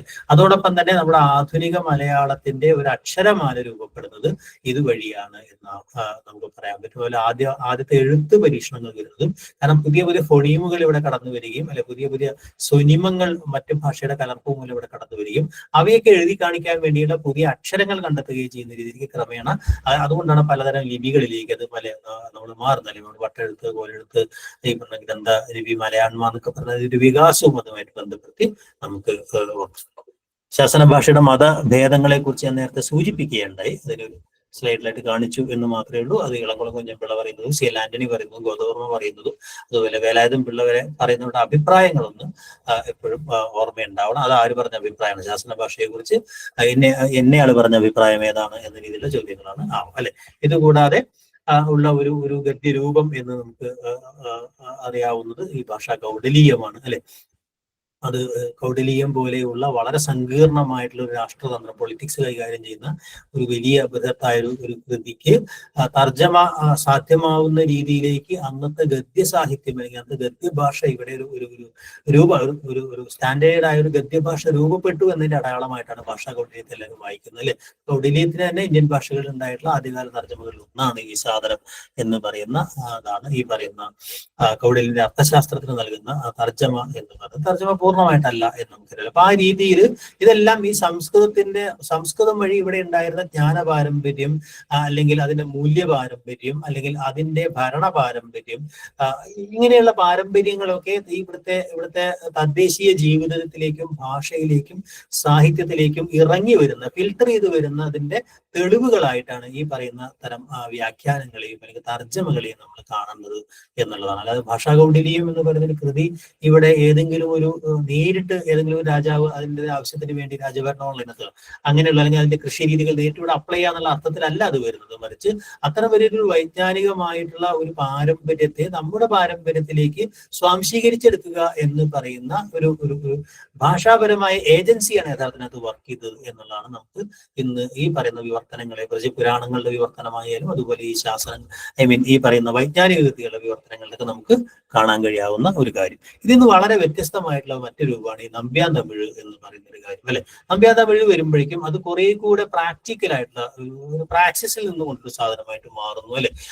കാരണം അത് ഈ പറഞ്ഞ വളരെ വ്യാപകമായ പ്രചാരണത്തിന് വേണ്ടി ഉണ്ടാക്കിയുള്ള സംഗതികളല്ല, പല ഗൃഹങ്ങളിലും എടുത്തു വെച്ചിരുന്ന സാധനമാണ്, അല്ലെ? ഒരു കമ്മ്യൂണിക്കേറ്റീവ് ആയ ഒരു ഭാഷയാണ് എപ്പോഴും അതിനകത്ത് ഉണ്ടാവുക. അല്ല അതിനകത്ത് ഭയങ്കര ശൈലീകരിച്ചതുമായ ഒരു ഭാഷയല്ല, അതിന്റെ സാഹിത്യ രൂപമായിട്ട് നിർദ്ദേശക സ്വഭാവത്തിലുള്ള കാര്യമായിരുന്നു എന്ന് നമ്മൾ നേരത്തെ പറയാണ്ട്. അപ്പൊ അങ്ങനെയുള്ള ധാരാളം ഈ പറഞ്ഞ നമ്പ്യാൻ തമിഴ് കൃതികൾ ആ സമയത്ത് ഉണ്ടാവുന്നുണ്ട്, അല്ലെ? അതിനകത്ത് വളരെ വ്യത്യസ്തമായ ഒരു ഗദ്യം ഈ ഭാഷാ കൗടില്യത്തിൽ നിന്നും ശാസനങ്ങളിൽ നിന്നും വ്യത്യസ്തമായിട്ട് അവിടെ കാണാൻ കഴിയും എന്നുള്ളതാണ് ഏറ്റവും പ്രധാനപ്പെട്ട കാര്യം. അതിന്റെ വ്യത്യസ്തതയെ കുറിച്ച് നമ്മൾ ലീലാതിലകത്തിനകത്ത് തന്നെ ലീലാതിലകകാരൻ എന്തുകൊണ്ടത് മണിപ്രവാളമല്ല എന്ന് പറയുമ്പോൾ, അപ്പൊ അന്ന് മണിപ്രവാളവും പാട്ടും പോലെ തന്നെ വളരെ പ്രധാനപ്പെട്ട ഒരു വ്യവഹാര രൂപമായിട്ട് ഈ പറയുന്ന സവിശേഷമായ ഒരു ഭാഷാ സംസ്കൃതം മിശ്ര രൂപം അവിടെ ഉണ്ടായിരുന്നു എന്റെ തെളിവ് കൂടിയാണ് ഈ പറയുന്ന നമ്പ്യാൻ തമിഴിൽ രൂപപ്പെട്ട സംഗതികൾ എന്നുള്ളതാണ്, അല്ലെ? അപ്പൊ അതിനകത്ത് വന്നിട്ടുള്ള പലതരം ഈ പറയുന്ന എന്താ പറയാ ഗദ്യരൂപങ്ങൾ എന്ന് പറയുന്നത്, അല്ലെ?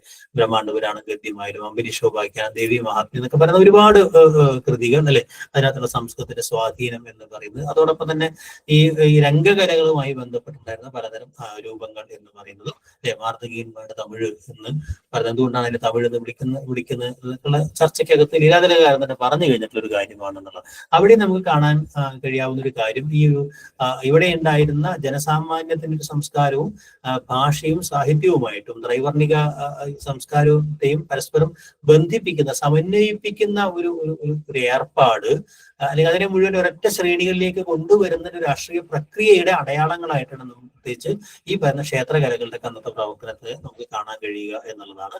ആ അർത്ഥത്തിലാണ് ഈ പറയുന്ന നമ്പ്യാൻ തമിഴ് രൂപങ്ങളൊക്കെ ഉണ്ടാവും, അല്ലെ? ഈ പറയുന്ന പ്രധാനപ്പെട്ട രൂപങ്ങൾ, അതുപോലെ തന്നെ കൂടിയാട്ടം, ക്രമദീപിക പോലുള്ള കാര്യങ്ങൾ അങ്ങനെയുള്ള ഒരു ഉണ്ടാവണം. അതോടൊപ്പം തന്നെ അതിനകത്തുള്ള ഭാഷാപരമായ ചില പ്രത്യേകതകളെയും അതിനകത്ത് ഉണ്ടാവണം. പ്രത്യേകിച്ച് അത് ത്രൈവർണികന്മാരുടെ ഒരു ഭാഷയായിരുന്നു എന്ന് പറയാം. അത് പലതവണ ഇങ്ങനെ തലമുറകളിൽ നിന്ന് തലമുറകളിലേക്ക് എഴുതി കൈമാറിയത് കൊണ്ട് തന്നെ കൃത്യമായ ഒരു കാലഗണന പലപ്പോഴും അതിന് സാധ്യമായിരുന്നില്ല എന്നുള്ള കാര്യം നമുക്ക് അറിയാവുന്ന ഒരു കാര്യമാണ്, അല്ലെ? അപ്പോ ഭാഷാ കൗടില്യം എന്ന് പറയുന്ന ഒരു കൃതിയായാലും, അല്ലെ, ഈ പറയുന്ന ഭാഷാ കൗടില്യം ഏതാണ്ട് ഒരു AD 12ാം നൂറ്റാണ്ടിന്റെ മധ്യത്തിലാണ് വരുന്നത് എന്നുള്ളതാണ് നമുക്ക് സാമാന്യമായിട്ട് പറയാൻ കഴിയുക, അല്ലെ? അപ്പൊ കാരണം അതിനകത്തുള്ള വളരെ കൃത്രിമമായ പല രൂപങ്ങളും, അല്ലെങ്കിൽ എന്താ പറയുക വിലക്ഷണ രൂപങ്ങൾ ഏറ്റവും കൂടുതൽ ഉണ്ടായിരുന്നു എന്നും, അല്ലെങ്കിൽ പിന്നെ ചില എന്താ പറയാ ഈ ചില നാണയങ്ങളെ കുറിച്ചുള്ള ചില പരാമർശങ്ങൾ, അഴകച്ചു പോലുള്ള ചില നാണയങ്ങളെ കുറിച്ചുള്ള പരാമർശങ്ങൾ അതിനകത്ത് കാണാൻ കഴിയാവുന്നതുകൊണ്ട് അതിന്റെ ഒരു കാലമൊക്കെ അങ്ങനെയാണ് പൊതുവെ ഈ പറയുന്ന ഭാഷാ കൗടില്യത്തിന്റെ കാലം നിർണ്ണയിച്ചിട്ടുള്ളത്. പക്ഷെ മറ്റ് ഈ പറയുന്ന നമ്പ്യാൻ തമിഴ് കൃതികളുടെ കാലം നിർണ്ണയം അത്ര എളുപ്പമല്ല. പിന്നെ ഭാഷാ കൗടില്യം ഞാൻ നേരത്തെ പറഞ്ഞതുപോലെ എന്താ പറയാ അതിനെ നമ്മൾ ഒരു ആദ്യകാല തർജ്ജമ എന്ന് പറയുമ്പോൾ പോലും അതൊരു ഗൗരവപ്പെട്ട തർജ്ജമാ ശ്രമമായിരുന്നു എന്നുള്ള കാര്യത്തിൽ നമുക്ക് അറിഞ്ഞൂടാ. വളരെ ചെറിയൊരു ഭാഗം മാത്രമാണ് കൗടില്യത്തിന്റെ തർജ്ജമ എന്ന് പറയുന്ന സാധനം ഉണ്ടാവുന്നത്. ഈ പറയുന്ന 7 എന്താ പറയാ അധികരണം അല്ലെ, അതിന്റെ ചാപ്റ്റേഴ്സിന് അധികരണം എന്നാണ് പറയുന്നത്. അപ്പൊ 15 അധികാരവും അല്ലെ ഒരുപാട് പ്രകരണങ്ങളും, ഒരു 150 പ്രകരണങ്ങളും ഉണ്ടായിരുന്ന ഒരു വലിയ ടെക്സ്റ്റിന്റെ കുറച്ച് ഭാഗങ്ങളാണ് അതിന്റെ വ്യാഖ്യാനം ഒരു 7 അധികരണം വരെയാണ് കിട്ടിയത് എന്ന് നമുക്കറിയാം.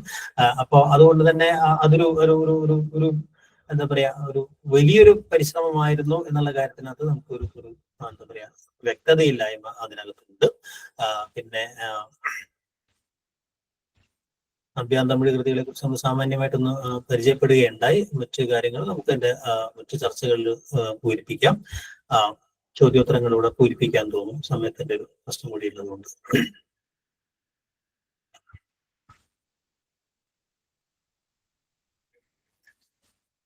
ബ്രഹ്മാണ്ഡ പുരാണം എന്ന് പറയുന്ന അല്ലെ, ബ്രഹ്മാണ്ഡ പുരാണം ഗദ്യത്തെ കുറിച്ച് അല്ലെ, അത് രാമപ്പണിക്കരുടേതാണെന്നും അല്ലെന്നൊക്കെയുള്ള വാദങ്ങളുള്ള ഒരു ഗദ്യരൂപം എന്ന് പറയുന്നത് ഈ പറയുന്ന ഭക്തി മൂവ്മെന്റിന്റെ വേറൊരു ചെയിനായിട്ട് നമുക്ക് അത്തരം കുറേ കൃതികൾ, ഈ പുരാണങ്ങളുടെയൊക്കെ പുരാണ കഥാഖ്യാനങ്ങൾ, അല്ലെങ്കിൽ പുരാണ ഭാഷ്യങ്ങളെയൊക്കെ നമുക്ക് ധാരാളമായിട്ട് പറയും. കഥകൾ പറയല്ല, കഥകളെ വ്യാഖ്യാനിക്കുകയൂടെ ചെയ്യുന്ന രീതി ഉണ്ടായിരുന്നു എന്ന് അറിയാം. അല്ലെ, പല അതിൽ പൂർണ്ണമായിട്ടുണ്ടായിരുന്നില്ല അതിന്റെ വിവർത്തനം എന്ന് നമുക്കറിയാം. കുറെ കൂടെ ആധുനികമായ ഒരു ഗദ്യ രീതി അവിടെ വരുന്നു അല്ലെ. നേരത്തെ പറഞ്ഞ തമിഴിന്റെ പിടിയിൽ നിന്ന്, കാരണം അതൊക്കെ തമിഴിന്റെ ഒരു പിടി എങ്ങനെയാണ് വന്നത്, തമിഴിന്റെ പിടിയിൽ നിന്നൊക്കെ മാറി മലയാളവും സംസ്കൃതവും നേരിട്ട് അഭിമുഖീകരിക്കുന്ന ഒരു സാഹിതീയ വ്യവഹാരത്തിനകത്ത് നേരിട്ട് അഭിമുഖീകരിക്കുന്ന ഒരു അന്തരീക്ഷമാണ് ബ്രഹ്മാണ്ഡ പുരാണം തൊട്ടുള്ള കൃതികളിലൊക്കെ ഉണ്ടാവുന്നത് എന്നാണ്. അപ്പൊ അതുകൊണ്ട് തന്നെ അതൊരു സാഹിത്യകൃതി എന്ന രീതിയിൽ, നേരത്തെ ഉണ്ടായിരുന്നതൊക്കെ ഈ പറയുന്നത് പോലെ പ്രത്യേക പ്രയുക്ത രൂപങ്ങളായിരുന്നു. നമുക്കറിയാം ആട്ടപ്രകാരം, ക്രമദീപ, ശാസനങ്ങളൊക്കെ ആണെങ്കിൽ വേറെ ചില ആവശ്യങ്ങൾക്കായിരുന്നെങ്കിൽ ഇതൊരു സാഹിത്യത്തിന്റെ സ്വഭാവത്തിലേക്ക് തന്നെ വരുന്ന ഒരു കൃതിയാണ് ഈ പറയുന്ന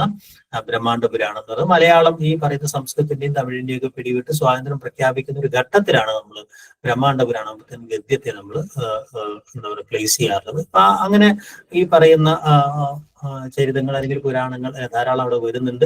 അംബരീഷോപാഖ്യാനം പോലെയൊക്കെ. ഇതൊക്കെ ഒരു ഈ പറയുന്ന മധ്യകാലഘട്ടത്തിന്റെ ഒരു പീക്ക് ടൈമിൽ 14-15 നൂറ്റാണ്ടുകളിലാണ് പ്രധാനമായിട്ടും. 12-ാം നൂറ്റാണ്ടിന്റെ ഈ തമിഴ് സ്വാധീനമൊക്കെ പറഞ്ഞ് കേരളത്തിന്റെ സംസ്കാരവും അതിന്റെ സവിശേഷമായ വ്യവഹാര പദ്ധതിയും മലയാള ഭാഷയും അതിന്റെ മൗലികതയും സ്വഭാവവും രൂപപ്പെടുന്ന ഒരു ഘട്ടത്തിലുണ്ടായിട്ടുള്ള കൃതികളാണ് എന്നതാണ് ഏറ്റവും പ്രത്യേകത. അതുകൊണ്ടാണ് ഈ അംബരീഷോപാഖ്യാനം ഗദ്യത്തെ കുറിച്ച് നമ്മൾ ഓർക്കേണ്ട പ്രധാനപ്പെട്ട സാധനം നമ്മുടെ അക്ഷരമാലയുടെ ഒരു സമ്പൂർണ്ണ രൂപം ആദ്യമായി കാണാൻ കഴിയാവുന്ന ഒരു കൃതി കൂടിയാണ് ഇത് എന്നുള്ളത്. അപ്പൊ നമ്മുടെ ഒരു ആര്യ എഴുത്തിലേക്കുള്ള ഒരു മാറ്റത്തിന്റെ ഒരു സൂചന കൂടെ നമുക്ക് അവിടെ കാണാൻ കഴിയും. അതോടൊപ്പം തന്നെ ഭക്തി മൂവ്മെന്റുമായി ബന്ധപ്പെടുത്തി നമുക്ക് ചെയ്യാൻ പറ്റും. ഇതിന്റെ ഭാഗമായിട്ടാണ് നമ്മൾ ഇനി വൈജ്ഞാനിക സാഹിത്യം എന്ന് പറയുന്നത് ധാരയുടെ ഒരു സംഗതി ഇവിടെ ഉണ്ടാകുന്നു. പലതരം വൈജ്ഞാനിക കൃതികൾ ഇവിടെ കടന്നു വരുന്നുണ്ട് അല്ലെ, പല മേഖലകൾക്ക്. അത് ഈ പ്രയോഗ വിജ്ഞാന സ്വഭാവത്തിലുള്ള കൃതികൾ, തത്ശാസ്ത്രം പോലുള്ള കൃതികൾ മാത്രമല്ല, അതല്ലാതെ തന്നെയുള്ള ഈ പറയുന്ന ന്യായ, വേദാന്ത, അത്തരം ചില കൃതികളും ഇവിടെ ധാരാളമായിട്ട് ഉണ്ടാവുന്നുണ്ട്. ഗണിതശാസ്ത്ര കൃതികൾ ഉണ്ടാവുന്നുണ്ട്. അങ്ങനെയാണ് ഈ പറയുന്ന യുക്തിഭാഷ എന്ന് പറയുന്ന ഒരു കൃതി ഇവിടെ ഉണ്ടാവുന്നത്. യുക്തിഭാഷ എന്ന് പറയുന്ന അല്ലെ, അത് തർജ്ജമ ആണ് എന്ന് നിങ്ങൾക്കറിയാം അല്ലെ. അതുപോലെ സംഗീത ശാസ്ത്രം ഇവിടെ പരിചയപ്പെടുന്ന കൃതി ഉണ്ടാവുന്നു അല്ലെ. എന്താ പറയാ സംഗീതശാസ്ത്ര കൃതി ഉണ്ടാവുന്നു. അതോടൊപ്പം തന്നെ ഈ പ്രൈഷ്യം എന്ന് പറയുന്ന ഒരു വിധി എന്നുള്ള അർത്ഥത്തിലാണ് ഇത് ഉപയോഗിക്കുന്നത് അല്ലെ. അപ്പൊ സംസ്കൃത ശ്ലോകത്തിന് ഒരു ഭാഷയെ വ്യാഖ്യാനിക്കുക എന്ന് പറയുന്ന രീതിയിലാണ് ഈ പറയുന്ന വേദ വിധികളും ആചാരങ്ങളൊക്കെ വിശദീകരിക്കുന്ന കൃതികൾ ഉണ്ടാവുന്നു. അങ്ങനെ പല പല മേഖലയിൽ ഈ പറയുന്ന വൈദിക കാര്യങ്ങളുമായി ബന്ധപ്പെട്ടായാലും സംഗീതവും അല്ലെങ്കിൽ ഗണിതവും പോലുള്ള, ജ്യോതിഷം പോലുള്ള മേഖലയിലൊക്കെ ധാരാളമായിട്ട് അത് വരുന്നു. അപ്പൊ അങ്ങനെയാണ് ഈ പ്രാചീന ഗദ്യത്തിന്റെ ഒരു പൊതു സ്വഭാവത്തെ നമുക്ക് ഈ പറയുന്ന, അതായത് വൈജ്ഞാനിക സാഹിത്യം എന്നൊക്കെ തരംതിരിക്കുന്ന ഘട്ടത്തിലേക്ക് അത് വരുന്ന ഒരു ഘട്ടം വരെയുള്ള ഗദ്യത്തെ നമുക്ക് അങ്ങനെയാണ് വിഭജിക്കാൻ കഴിയും. എന്തായാലും ഇതിന്റെ വളരെ വിശദമായ നോട്ട് നിങ്ങൾക്ക് തരാം. അത് പരീക്ഷയിൽ വളരെ കുറച്ച് ചോദ്യങ്ങൾ മാത്രമേ ആ മേഖലയിൽ നിന്ന് വരുന്നുണ്ടാവുള്ളൂ. അതിൽ ഏറ്റവും പ്രധാനപ്പെട്ട കാര്യങ്ങൾ മാത്രം നിങ്ങൾ ഓർത്താൽ മതിയാവും. നമുക്ക് ജീവചരിത്ര സാഹിത്യം എന്ന് പറയുന്ന ഒരു സംഗതിയിലേക്ക് കൂടെ വരാനുള്ള സമയം കൊണ്ട് ജീവചരിത്ര സാഹിത്യവുമായി ബന്ധപ്പെടുത്തിയിട്ട് എന്താണ് ജീവചരിത്രം, അല്ലെങ്കിൽ അതിലൊരു സാഹിത്യ രൂപമായിട്ട് എന്നാണ് വരുന്നതൊക്കെ ബന്ധപ്പെടുത്തിയിട്ട് എവിടെ നിന്നാണ് ആ സാഹിത്യ പ്രസ്ഥാനം നമുക്കറിയാവുന്ന ഒരു പാശ്ചാത്യ സ്വാധീന പ്രകാരം വന്നിട്ടുള്ള ഒരു സാഹിത്യ രൂപമാണ് ജീവചരിത്രം എന്ന് പറയുന്ന ഒരു കാര്യം അല്ലെ. ജീവചരിത്രവും ഈ പറയുന്ന പോലെ നമ്മുടെ എപ്പിക്കും തമ്മിലൊരു വ്യത്യാസം നമുക്കുണ്ടായിരുന്നില്ല എന്നുള്ളൊരു കാര്യം നമുക്കറിയാം. ഇതിന്റെ ഭാഗമായിട്ടുള്ളൊരു ചോദ്യമാണ് അന്തർദേശീയ ജീവചരിത്രകാര ദിനം എന്നാണ് എന്നുള്ള ഒരു ചോദ്യം അല്ലെ. ആർക്കെല്ലാം അറിയാവോ? ഓക്കെ, മെയ് 16 ഈ പറയുന്ന അന്തർദേശീയ ജീവചരിത്രകാര ദിനം എന്ന് പറയുന്നു.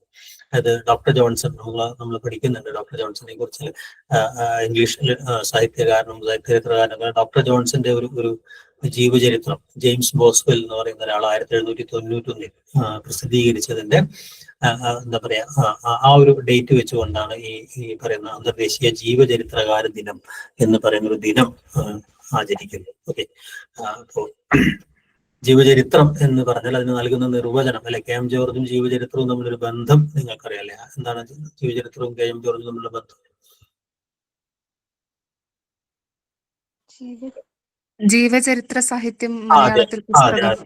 അതെ, ജീവചരിത്ര സാഹിത്യവുമായി ബന്ധപ്പെട്ട ആദ്യത്തെ ഒരു വർക്ക് എന്ന് പറയുന്നത് അദ്ദേഹത്തിന്റെ വേറെ വർക്കുകൾ വന്നിട്ടുണ്ട്. അപ്പൊ ജീവചരിത്ര സാഹിത്യം എന്ന് പറയുന്നത് സാഹിത്യ ശാഖയെ ഒരു ചരിത്രം എഴുതിയാണെന്നുള്ള രീതിയിൽ. അപ്പൊ അതിനകത്ത് അദ്ദേഹം എന്താണ് ഈ പറയുന്ന ഒരു നടുനായകത്വമായിട്ട് ഒരു വലിയൊരു ജീവിത കാലഘട്ടത്തിനകത്തുള്ള ഈ പറയുന്ന സാമൂഹ്യ ക്രിയകളുടെ ഒരു കേന്ദ്രത്തിൽ സ്ഥാപിച്ച ഒരു മനുഷ്യനിലൂടെ ഒരു കാലത്തെ വിവരിക്കുക, അല്ലെങ്കിൽ ഈ പറയുന്ന എന്താ പറയാ നമ്മളിങ്ങനെ ഈ എന്താ പറയാ നിൽക്കുക എന്നുള്ളത് അദ്ദേഹത്തിന്റെ കൊഴിഞ്ഞിലകൾ എന്ന് പറയുന്നതിനെ നമ്മൾ വിശദീകരിക്കുന്ന പോലെ നമ്മളിങ്ങനെ ഒരു തടിയായിട്ട് നിൽക്കുകയും ചുറ്റും ലോകം ഇങ്ങനെ കൊഴിഞ്ഞു പോവുകയും ചെയ്യുന്ന ഒരാളുടെ കാഴ്ചയിലൂടെ ഒരാളെ കേന്ദ്രീകരിച്ചുകൊണ്ടുള്ള ഒരു ചരിത്രം എഴുത്തിന്റെ ഒരു പദ്ധതിയുടെ രീതി കൂടിയാണ് ഈ ജീവചരിത്രം എന്ന് പറയുന്ന ഒരു സംഗതി. അപ്പൊ ആ ജീവചരിത്രം എന്ന് പറഞ്ഞാൽ മറ്റൊരാളെ കുറിച്ചുള്ള ഒരു എഴുത്ത് കൂടിയാണെന്ന് പറയാം. ഈ മഹച്ചരിതമാലകൾ അല്ലെങ്കിൽ മഹാന്മാരെ പരിചയപ്പെടുത്തുക എന്നൊക്കെ പറയുന്നത് നമ്മുടെ മൂല്യവിദ്യാഭ്യാസത്തിന്റെ ഭാഗമായിട്ട് അച്ചടിയുടെ ആദ്യകാലം തൊട്ട് തന്നെ നമുക്ക് അത്തരം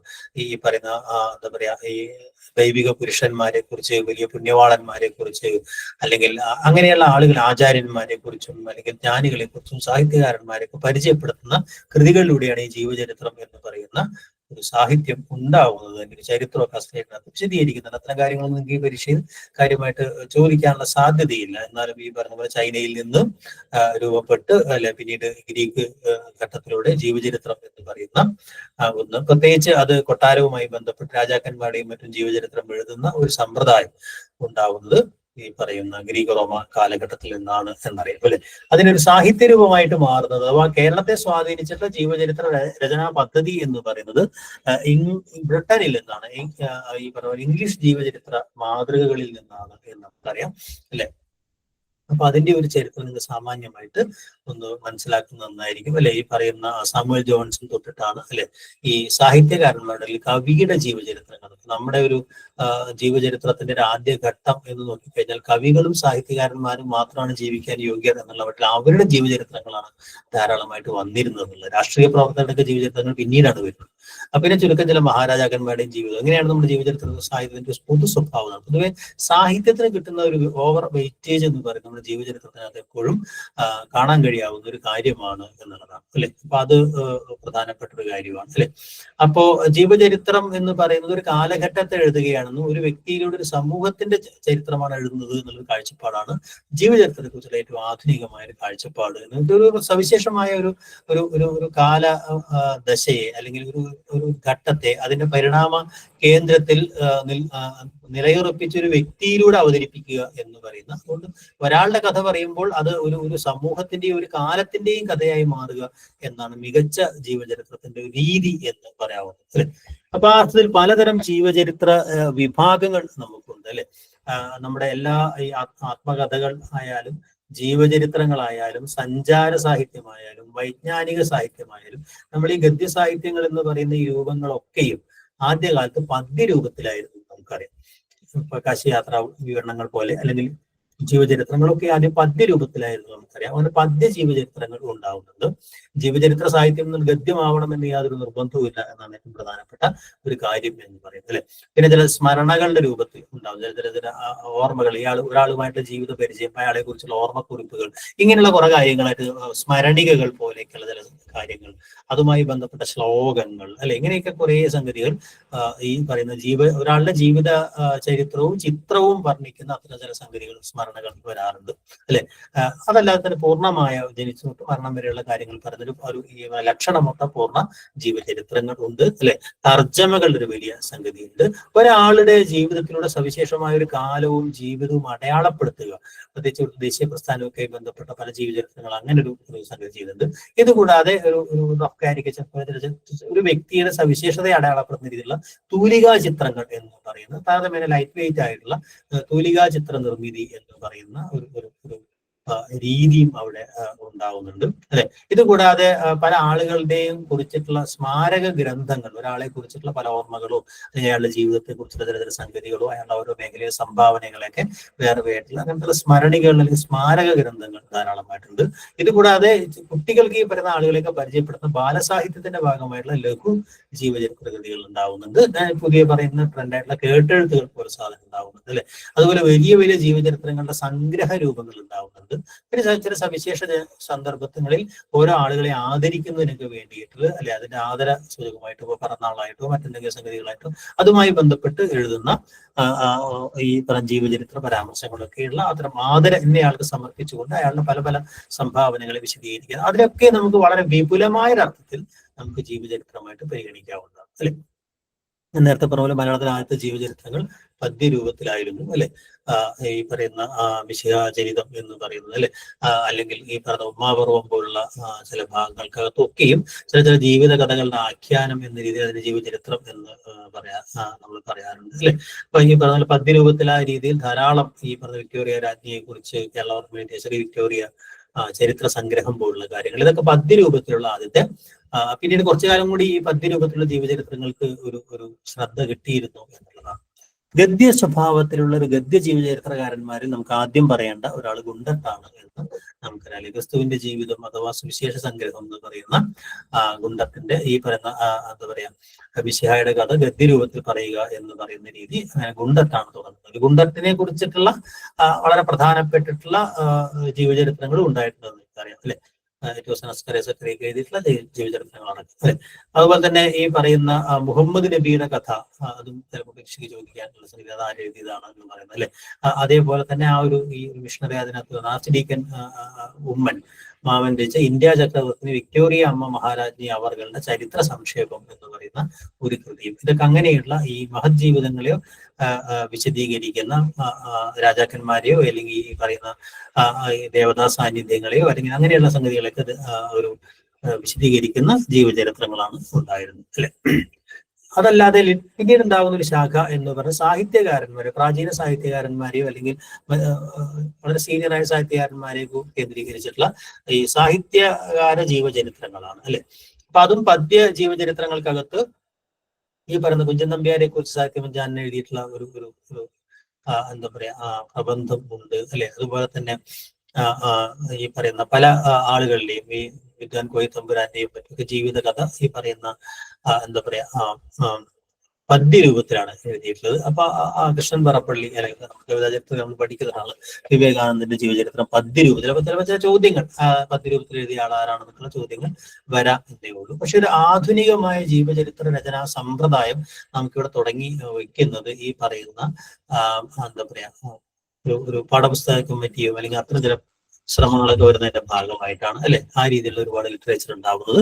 അങ്ങനെയാണ് ഈ ഒരു മഹച്ചരിത സംഗ്രഹം എന്ന് പറയുന്നത് ആദ്യത്തെ സംഗതി 1895 പ്രസിദ്ധീകരിക്കുന്നത്, അല്ലെ. അപ്പൊ അതിനകത്ത് 107ഓളം ആളുകളുടെ ലഘു ജീവചരിത്രം ആണ് അതിനകത്ത് വരുന്നത്, അല്ലെ. അത് കേരള സാധനം വരുന്നത് എന്ന് പറയുന്നത്. അപ്പൊ അത് അന്ന് ഇംഗ്ലീഷിൽ വളരെ വ്യാപകമായി കൊണ്ടിരുന്ന പോപ്പുലറായി കൊണ്ടിരുന്ന ഒരു സവിശേഷമായ ഒരു പുസ്തക സഞ്ചിക പദ്ധതിയുടെ ഒരു അനുകരണ സ്വഭാവത്തിൽ കൂടി, പ്രത്യേകിച്ച് വിദ്യാഭ്യാസമായിരുന്നു അതിന്റെ ലക്ഷ്യം. മഹത്തായ ജീവിതങ്ങളെയൊക്കെ നമുക്ക് കുട്ടികൾക്ക് പറഞ്ഞു കൊടുക്കുക എന്ന് പറയുന്ന ഒരു ലക്ഷ്യമാണ് ഉണ്ടായത്. അതിനകത്ത് ചോദിക്കാവുന്ന ഒരു ചോദ്യം, ഇത് ഏത് മാസികയിലാണ് അത് ഈ പറയുന്ന പുസ്തകമാകുന്ന പ്രസിദ്ധീകരിച്ചത് എന്നുള്ള ചോദ്യം ചോദിക്കാം. വിദ്യാവിനോദിനെയാണ്, അതും ഒരു പ്രധാനപ്പെട്ട സംഗതിയാണ്. എന്തായാലും അതിൽ നിന്നൊക്കെ മാറിയിട്ട് 20-ാം നൂറ്റാണ്ടിലേക്ക് മാറുമ്പോഴാണ് കുറച്ചുകൂടെ ജീവചരിത്രം എന്ന് പറയുന്നത് ഈ പറയുന്ന ആംഗലേയ സാഹിത്യ മാതൃകളുടെ രീതിയിൽ വളരെ കൃത്യമായ ചില രൂപങ്ങളിലേക്ക് അത് മാറുന്നത്, അല്ലെ. അപ്പൊ അതിനകത്ത് ഏറ്റവും പ്രധാനപ്പെട്ടതാണ് സ്വദേശാഭിമാനി രാമകൃഷ്ണപിള്ള, അല്ലെ. അദ്ദേഹം കാറൽ മാർക്സിനെ പറ്റി എന്ന് പറഞ്ഞാൽ 1912 തന്നെ ഒരു ജീവചരിത്രം വരുന്നുണ്ട്, അല്ലെ. അത് ഇന്ത്യൻ ഭാഷകളിൽ തന്നെ ആദ്യമായിട്ട്, അല്ലെ, മാർക്സിനെ കുറിച്ച് ആദ്യമായിട്ട് വരുന്ന ഒരു ജീവചരിത്രം കൂടിയാണ് എന്നുള്ളതാണ്, അല്ലെ. പിന്നെ വളരെ പ്രസിദ്ധമായിട്ടുള്ള വ്യാഴവട്ട സ്മരണകൾ എന്ന് പറയുന്നത്, അല്ലെ, അത് സ്വദേശാഭിമാനിയെ പറ്റി അദ്ദേഹത്തിന്റെ സഹധർമ്മിണി അല്ലെ വി കല്യാണിയമ്മ എഴുതിയിട്ടുള്ള ഒരു ജീവചരിത്രം ആണത്, അല്ലെ. അപ്പൊ അങ്ങനെയുള്ള ഒരു വലിയ ജീവചരിത്ര എന്താ പറയാ മൈനാട് കെ ദാമോദരൻ മലയാളത്തിലെ ഏറ്റവും കൂടുതൽ ജീവചരിത്രം ഉണ്ടായിട്ടുള്ളത് അത് കുമാരനാശനാണ് നമുക്കറിയാം. അത് കഴിഞ്ഞാൽ ശ്രീനാരായണ ഗുരുവിനായിരിക്കും. അപ്പൊ ഏറ്റവും ആദ്യത്തെ ശ്രീനാരായണ ഗുരുവിനെ കുറിച്ചുള്ള ആദ്യത്തെ ഒരു ജീവചരിത്രം എന്ന് പറയുന്നത് വയനാട് കെ ദാമോദരന്റേതാണ്. ശ്രീനാരായണ ഗുരുവിനെ കുറിച്ചുള്ള ആദ്യത്തെ ജീവചരിത്രം 1929 ഇറങ്ങിയ ഒരു ജീവചരിത്രം. അതും വളരെ പ്രധാനപ്പെട്ട സംഗതിയാണ്. ഇതുകൂടാതെ അന്നൊരു ജീവചരിത്ര സഞ്ചിക എന്ന് പറയുന്ന ഒരു ബൃഹത് പദ്ധതി ഉണ്ടായിരുന്നു. ഏതാണ്ട് 600ഓളം പുസ്തകങ്ങൾ മുന്നിൽ കണ്ടുകൊണ്ട് ജീവചരിത്ര സഞ്ചിക ഒരു വലിയ ആളുകളിൽ നിന്നൊക്കെ പണം പിരിച്ചുകൊണ്ട് അങ്ങനെ ഒരു പുസ്തക പ്രസിദ്ധീകരണ സംരംഭം പിങ്കുളം പരമേശ്വരൻ പിള്ള നടത്തിയെങ്കിലും അത് വിജയിച്ചില്ല, അല്ലെ. അത് ഈ പറയുന്ന എന്താ പറയാ 3 പുസ്തകങ്ങളെ ഇറങ്ങിയുള്ളൂ എന്നതാണ് യാഥാർത്ഥ്യം, അല്ലെ. അപ്പൊ അതുകൊണ്ട് അങ്ങനെയുള്ള ശ്രമങ്ങൾ ജീവചരിത്രത്തെ ഗൗരവപ്പെട്ട സാഹിത്യമായി കാണുന്ന ഘട്ടത്തിലേക്ക് മാറുന്നത് 20-ാം നൂറ്റാണ്ടോട് കൂടിയാണ് കാണാൻ കഴിയും, അല്ലെ. ഈ ഒരു പട്ടിക അതിന്റെ ഒരു തെളിവാണ്. അത് ജീവചരിത്ര രചന എന്ന് പറയുന്നത് ദശകങ്ങളായി നമ്മൾ തരംതിരിച്ചു കഴിഞ്ഞിട്ടുണ്ടെങ്കിൽ 1920 വരെയും അതൊരു സാഹിത്യ രൂപം എന്ന രീതിയിൽ അതിനെ കാര്യമായിട്ട് കണ്ടിരുന്നില്ല. ജീവചരിത്രം സാഹിത്യമോടെ ഉറയ്ക്കുന്നത് നമ്മുടെ നവോത്ഥാന കാലഘട്ടത്തിൽ, അതായത് 1920 തൊട്ട് 1950 വരെ ഒരു കാലഘട്ടത്തിൽ 700ഓളം ജീവചരിത്ര കൃതികൾ ഇവിടെ ഉണ്ടാവുന്നുണ്ട്. മറ്റു 100 പരിസരം ഒരു ചില്ലുവാനം കൃതികൾ മാത്രം 1920 വരെ മൊത്തം കാലത്ത് വന്നിട്ടില്ലെങ്കിൽ ഈ കാലത്ത് ആ രീതിയിൽ വരുന്നുണ്ട്. എന്നാൽ അതിനുശേഷം ഉണ്ടാകുന്ന ഒരു ഘട്ടം അതിനേക്കാൾ പ്രധാനമാണ്. ഈ 90 വരെയുള്ള ഒരു ഘട്ടത്തിനകത്താണ്, പ്രത്യേകിച്ച് അതിന്റെ അവസാന ദശകമാകുമ്പോഴേക്കും ജീവചരിത്രം എന്ന് പറയുന്നത് കാശിന് വിൽക്കാവുന്ന അല്ലെങ്കിൽ വലിയ വിപണിയിൽ വലിയ വിൽപ്പനയുള്ള സംഗതിയായിട്ട് മാറുകയും ആ രീതിയിലേക്ക് അതിന്റെ എണ്ണം കണ്ടമാനം കൂടുകയും ചെയ്യുന്നു എന്നുള്ളതാണ്. 90-ന് ശേഷമുള്ള ഒരു ഘട്ടത്തിൽ നമ്മൾ വേറെ കാണണം. അത് ഞാൻ നേരത്തെ പറഞ്ഞ പോലെ ജീവചരിത്രം എന്നോ ആത്മകഥയെന്നോ ഓർമ്മക്കുറിപ്പെന്നോ നമുക്ക് വേർതിരിച്ചറിയിക്കാൻ ജീവിത എഴുത്ത് എന്ന് പറയുന്ന ഒരു സാമാന്യമായ പ്രതലത്തിലേക്ക് ഈ ഓർമ്മകളും അതുപോലെ തന്നെ ആത്മകഥയും ജീവചരിത്രവും ഒക്കെ എന്താ പറയാ ഇടകലരുന്ന ഒരു ജീവിതം എഴുത്തിന്റെ ഒരു ഘട്ടത്തിലേക്ക് വരുന്നുണ്ട്. അതോടൊപ്പം തന്നെ ഇത് ആരെഴുതുന്നു എന്നുള്ള കാര്യവും അവിടെ പ്രധാനമായി വരുന്നുണ്ട്. ഏറ്റവും പ്രധാനമായിട്ട് ഞാൻ നേരത്തെ പറഞ്ഞതുപോലെ ആർക്കാണ് ജീവചരിത്രം എഴുതാൻ അല്ലെങ്കിൽ ആത്മകഥ എഴുതാൻ, ആരെ പറ്റിയാണ് ജീവചരിത്രം എഴുതുന്നത്, ആരാണ് ആത്മകഥ എഴുതാൻ അർഹരായെന്നുള്ള ചോദ്യത്തിനെ അട്ടിമറിച്ചുകൊണ്ടുള്ള എല്ലാവർക്കും ഒരു ആത്മകഥയുണ്ട് എന്ന തലത്തിലേക്ക് അത് മാറുകയും ചെയ്യുന്നു എന്നതും 90-കൾക്ക് ശേഷമുള്ള ഒരു വളരെ പ്രധാനപ്പെട്ട സംഗതിയാണ്. ഓക്കെ, അത് ഓർമ്മയുണ്ടാവണം, അല്ലെ. ജീവചരിത്ര സാഹിത്യത്തിനകത്ത് ഏറ്റവും പ്രധാനപ്പെട്ടയാൾ ജീവചരിത്ര സാഹിത്യകാരൻ എന്ന് നമ്മൾ പറയുന്ന ആദ്യത്തെ സാഹിത്യകാരൻ എന്ന് പറയുന്നത് പി.കെ. പരമേശ്വരൻ നായരാണെന്ന് നമുക്കറിയാം, അല്ലെ. അദ്ദേഹത്തിന്റെ പ്രധാനപ്പെട്ട കൃതികൾ എന്ന് പറയുന്നത്, അല്ലെ. അതോടൊപ്പം തന്നെ ജീവചരിത്രത്തെ ഒരു സാഹിത്യമാക്കി മാറ്റുക, അതിനെ റൊമാൻറ്റിസൈസ് ചെയ്യുക എന്ന് പറയുന്ന സംഗതി വളരെ റൊമാൻറ്റിക് ആയ ഒരു ശൈലിയിൽ കഥ പറയുന്ന ആളുകളെ രസിപ്പിക്കുന്ന രീതിയിലേക്ക് എഴുതുക എന്ന് പറയുന്ന, അല്ലെ, സാഹിത്യവഞ്ചാനൻ എന്ന് പറയുന്ന ജീവചരിത്രത്തോടു കൂടിയാണ് അദ്ദേഹത്തിന്റെ ജീവചരിത്ര രചനാ പദ്ധതി ഉണ്ടാവുന്നത്. പക്ഷെ അദ്ദേഹത്തിന്റെ ജീവചരിത്ര രചനയുടെ കൗശലം പൂർണ്ണമായും വെളിവാക്കപ്പെടുന്നത് സി വി രാമൻ പിള്ളയെ കുറിച്ചുള്ള അദ്ദേഹത്തിന്റെ ജീവചരിത്രത്തിലാണ് എന്ന് നമുക്കറിയാം, അല്ലെ. അപ്പൊ അങ്ങനെ എന്താ പറയാ 7ഓളം ജീവചരിത്ര കൃതികൾ പി.കെ. പരമേശ്വരൻ നായർ എഴുതിയിട്ടുണ്ട്, അല്ലെ. പിന്നെ അതുപോലെ തന്നെ അതുകൂടാതെ ഒരു പ്രത്യേക സംഘടനയുടെ ചരിത്രം, അതും അതിന്റെ സംഘടനയും ഈ വ്യക്തികളെ പോലെ തന്നെ നമ്മുടെ കാലത്ത് ഇടപെട്ടിട്ടുള്ള ഒരു ഓർഗനൈസേഷൻ എന്നുള്ള രീതിയിൽ NSSന്റെ ജീവചരിത്രവും എഴുതിയത് ഈ പറയുന്ന പി.കെ. പരമേശ്വരൻ നായരാണ് എന്നുള്ളതാണ്, അല്ലെ. അപ്പൊ അതുകൊണ്ട് തന്നെ പി.കെ. പരമേശ്വരൻ നായരെ ബന്ധപ്പെട്ട ചോദ്യം പക്ഷേ ജീവചരിത്ര മേഖലയിൽ നിന്ന് വരാൻ സാധ്യതയുള്ള ഒരു കാര്യമാണ്. ഓക്കെ, മറ്റൊരാൾ തോമസ് പോൾ എന്ന് പറയുന്ന, അല്ലെ, അദ്ദേഹം ഈ ജീവചരിത്ര മേഖലയിൽ മാത്രം കാര്യമായിട്ട് ഇടപെട്ടിട്ടുള്ള, പ്രത്യേകിച്ച് കേരള ഭാഷാ പ്രണയികൾ എന്ന് പറയുന്ന, അല്ലെ, സാഹിത്യ പ്രണയികൾ എന്ന് പറയുന്ന 2 വോള്യങ്ങൾ അദ്ദേഹത്തിൻ്റെതായിട്ടുണ്ട് എന്നുള്ളതാണ് ഏറ്റവും പ്രധാനപ്പെട്ട ഒരു സാധനം. സാഹിത്യ പ്രണയികൾ എന്ന് പറയുന്ന ഒരു സീരീസ് അദ്ദേഹം ആദ്യം ഇറക്കുന്നുണ്ട്. അതിനുശേഷമാണ് കേരള ഭാഷാ പ്രണയികൾ എന്ന് പറയുന്ന ഒരു സാധനം ഉണ്ടാവുന്നു. ഈ പറയുന്ന 5 ഭാഗങ്ങളിലായിട്ടാണ് ഈ സാഹിത്യ പ്രണയികൾ എന്ന് പറയുന്ന കൃതി ഉണ്ടാവുന്നത്. ഏതാണ്ട് 17ഓളം എഴുത്തുകാര്, വെങ്ങയിൽ കുഞ്ഞിരാമൻ നായരുണ്ട്, കൈക്കുളങ്ങര രാമവാര്യർ, ഡോക്ടർ ഗുണ്ടർട്ട്, കേരളവർമ്മ, അല്ലെ. അതുപോലെ തന്നെ കൊടുങ്ങല്ലൂർ കുഞ്ഞിക്കുട്ടൻ തമ്പുരാൻ, ഒടുവിൽ കുഞ്ഞികൃഷ്ണ മേനോൻ, അതുപോലെ CP അച്യുത മേനോൻ, ചാത്തുക്കുട്ടി വന്നാടിയാർ, നെടുവത്തച്ഛൻ നമ്പൂതിരി, അങ്ങനെയുള്ള മൊത്തം അങ്ങനെ ആ കാലഘട്ടത്തിലെ ഏറ്റവും പ്രധാനപ്പെട്ട എല്ലാ എഴുത്തുകാരെയാണ് അദ്ദേഹം ഈ സാഹിത്യ പ്രണയികൾ എന്ന് പറയുന്ന സീരീസിനകത്ത് അദ്ദേഹം ഉൾപ്പെടുത്തിയത്, അല്ലെ. മറ്റൊന്ന് ഈ പറയുന്ന എന്താ പറയാ കേരള ഭാഷാ പ്രണയികൾ എന്ന രീതിയിൽ കുറെ അതല്ലാത്ത കുറെ 8 ജീവചരിത്രങ്ങളെ അദ്ദേഹം കുറച്ചുകൂടി വിപുലമായി ഓരോ വ്യക്തികളെയും കേന്ദ്രീകരിച്ച് അദ്ദേഹം എഴുതിയിട്ടുണ്ട്. അപ്പൊ അങ്ങനെ ഒരു സാഹിത്യ പ്രണയികളെന്നും ഭാഷാ പ്രണയികളെന്നും എന്നുള്ള രീതിയിൽ ഒരു സീരീസിലാണ് അദ്ദേഹത്തിന്റെ ജീവചരിത്ര രചനകളൊക്കെ ഉണ്ടാവുന്നത്. അവിടെ ഞാൻ നേരത്തെ പറഞ്ഞതുപോലെ പി.കെ. പരമേശ്വരൻ നായരിൽ നിന്നും തോമസ് പോളിൽ നിന്നുമാണ് ജീവചരിത്രം എന്ന് പറയുന്നത് സാഹിത്യകാരന്മാരുടെ ജീവചരിത്രം എഴുതലാണ് എന്ന രീതിയിലേക്ക് അത് മാറുന്നത് ഈ ഒരു ഘട്ടം തൊട്ടാണ്. പിന്നീട് ഉണ്ടാവുന്ന ആ ഒരു കാലഘട്ടം, നമ്മൾ ഈ പറഞ്ഞ 50-കൾക്ക് ശേഷമാണ് അതല്ലാത്ത ജീവചരിത്രങ്ങൾ പ്രധാനമായിട്ട് വരുന്നത് എന്നുള്ളത്. അതുവരെയും നമുക്ക് ഈ സാഹിത്യകാരന്മാർക്കായിരുന്നു ജീവചരിത്രത്തിൽ വലിയ പ്രാധാന്യം ഉണ്ടായിരുന്നത്, അല്ലെ? അങ്ങനെ അവർക്ക് പ്രാധാന്യം ഉറപ്പിച്ച ഒരു പ്രധാനപ്പെട്ട ആൾ കൂടിയാണ് സാഹിത്യകാരൻ കൂടിയുള്ള മൂർഖൂത്ത് കുമാരൻ, അല്ലെ? അപ്പൊ അദ്ദേഹം ഈ പറയുന്ന ശ്രീനാരായണ ഗുരുവിനെ കുറിച്ചും ചന്തുമേനോൻ, അല്ലെ, അതുപോലെ വേങ്ങയിൽ കുഞ്ഞിരാമൻ നായനാർ, അല്ലെ, അങ്ങനെയൊക്കെയുള്ള 3 പ്രധാനപ്പെട്ട ജീവചരിത്രങ്ങൾ എഴുതിയ ആളാണ് മൂർഖൂത്ത് കുമാരൻ എന്ന്. അദ്ദേഹം സാഹിത്യകാരൻ കൂടിയായിരുന്നു, നമുക്കറിയാം. ഗദ്യ സാഹിത്യത്തിൽ വളരെ പ്രധാനപ്പെട്ട റോള് വഹിച്ച ആളാണ് എന്നുള്ള കഥാചരിത്രത്തിൽ നമ്മൾ പരിചയപ്പെട്ടിട്ടുണ്ട്. പക്ഷെ ഒരു ഗദ്യചരിത്രകാരൻ എന്ന ഒരു ജീവചരിത്രകാരൻ എന്ന രീതിയിൽ നമുക്ക് അങ്ങനെ അത് മാത്രമായിട്ട് നമുക്ക് മാർക്ക് ചെയ്യാൻ കഴിയാവുന്നതാണ് എ ഡി ഹരിശർമ്മയാണ്, അല്ലെ? എ ഡി ഹരിശർമ്മ 2 സാഹിത്യ നായകന്മാർ എന്നുള്ള അദ്ദേഹത്തിന്റെ 1937 പുസ്തകം കേരളവർമ്മയും അതുപോലെ AR രാജരാജവർമ്മയും കേന്ദ്രീകരിച്ചിട്ടുള്ള ഒരു സമഗ്ര പഠനമായിട്ട് കൂടെ നമുക്ക് അത് കാണാൻ കഴിയും, അല്ലെ? അവിടെ ഒരു വ്യത്യാസം എന്ന് പറയുന്നത് അദ്ദേഹത്തിന്റെ ദ സ്റ്റോറി ഓഫ് പിയൂസ് 11 എന്ന് പറയുന്ന കൃതിയുടെ തർജ്ജമ അദ്ദേഹം നടത്തുന്നുണ്ട്. അത് ഈ സാഹിത്യകാരന്മാരിൽ നിന്ന് വ്യത്യസ്തമായിട്ടുള്ള ഒരു കൃതിയാണ്. അതോടൊപ്പം തന്നെ കണ്ടത്തിൽ വർഗീസ് മാപ്പിളയെ കുറിച്ച് അദ്ദേഹം എഴുതിയ ജീവചരിത്രവും ജീവചരിത്ര രചന എന്ന രീതിയിൽ അദ്ദേഹത്തിന്റെ ഏറ്റവും മികച്ച കൃതിയായിട്ട് നമ്മൾ പറയുന്നത് കണ്ടത്തിൽ വർഗീസ് മാപ്പിളയിലൂടെ അന്നത്തെ സാഹിതീയ പൊതുമണ്ഡലം എങ്ങനെയാണ് രൂപപ്പെട്ടത് എന്നുള്ള സൂചനകളൊക്കെ ചർച്ച ചെയ്യുന്ന ഒരു കൃതിയാണ് ഈ കണ്ടത്തിൽ വർഗീസ് മാപ്പിള എന്ന് പറയുന്ന ഒരു കൃതി. മറ്റൊരാൾ ധാരാളം ജീവചരിത്ര കൃതികൾ എഴുതിയ മറ്റൊരാളാണ് N ബാലകൃഷ്ണൻ നായർ എന്ന് പറയുന്നത്, അല്ലെ?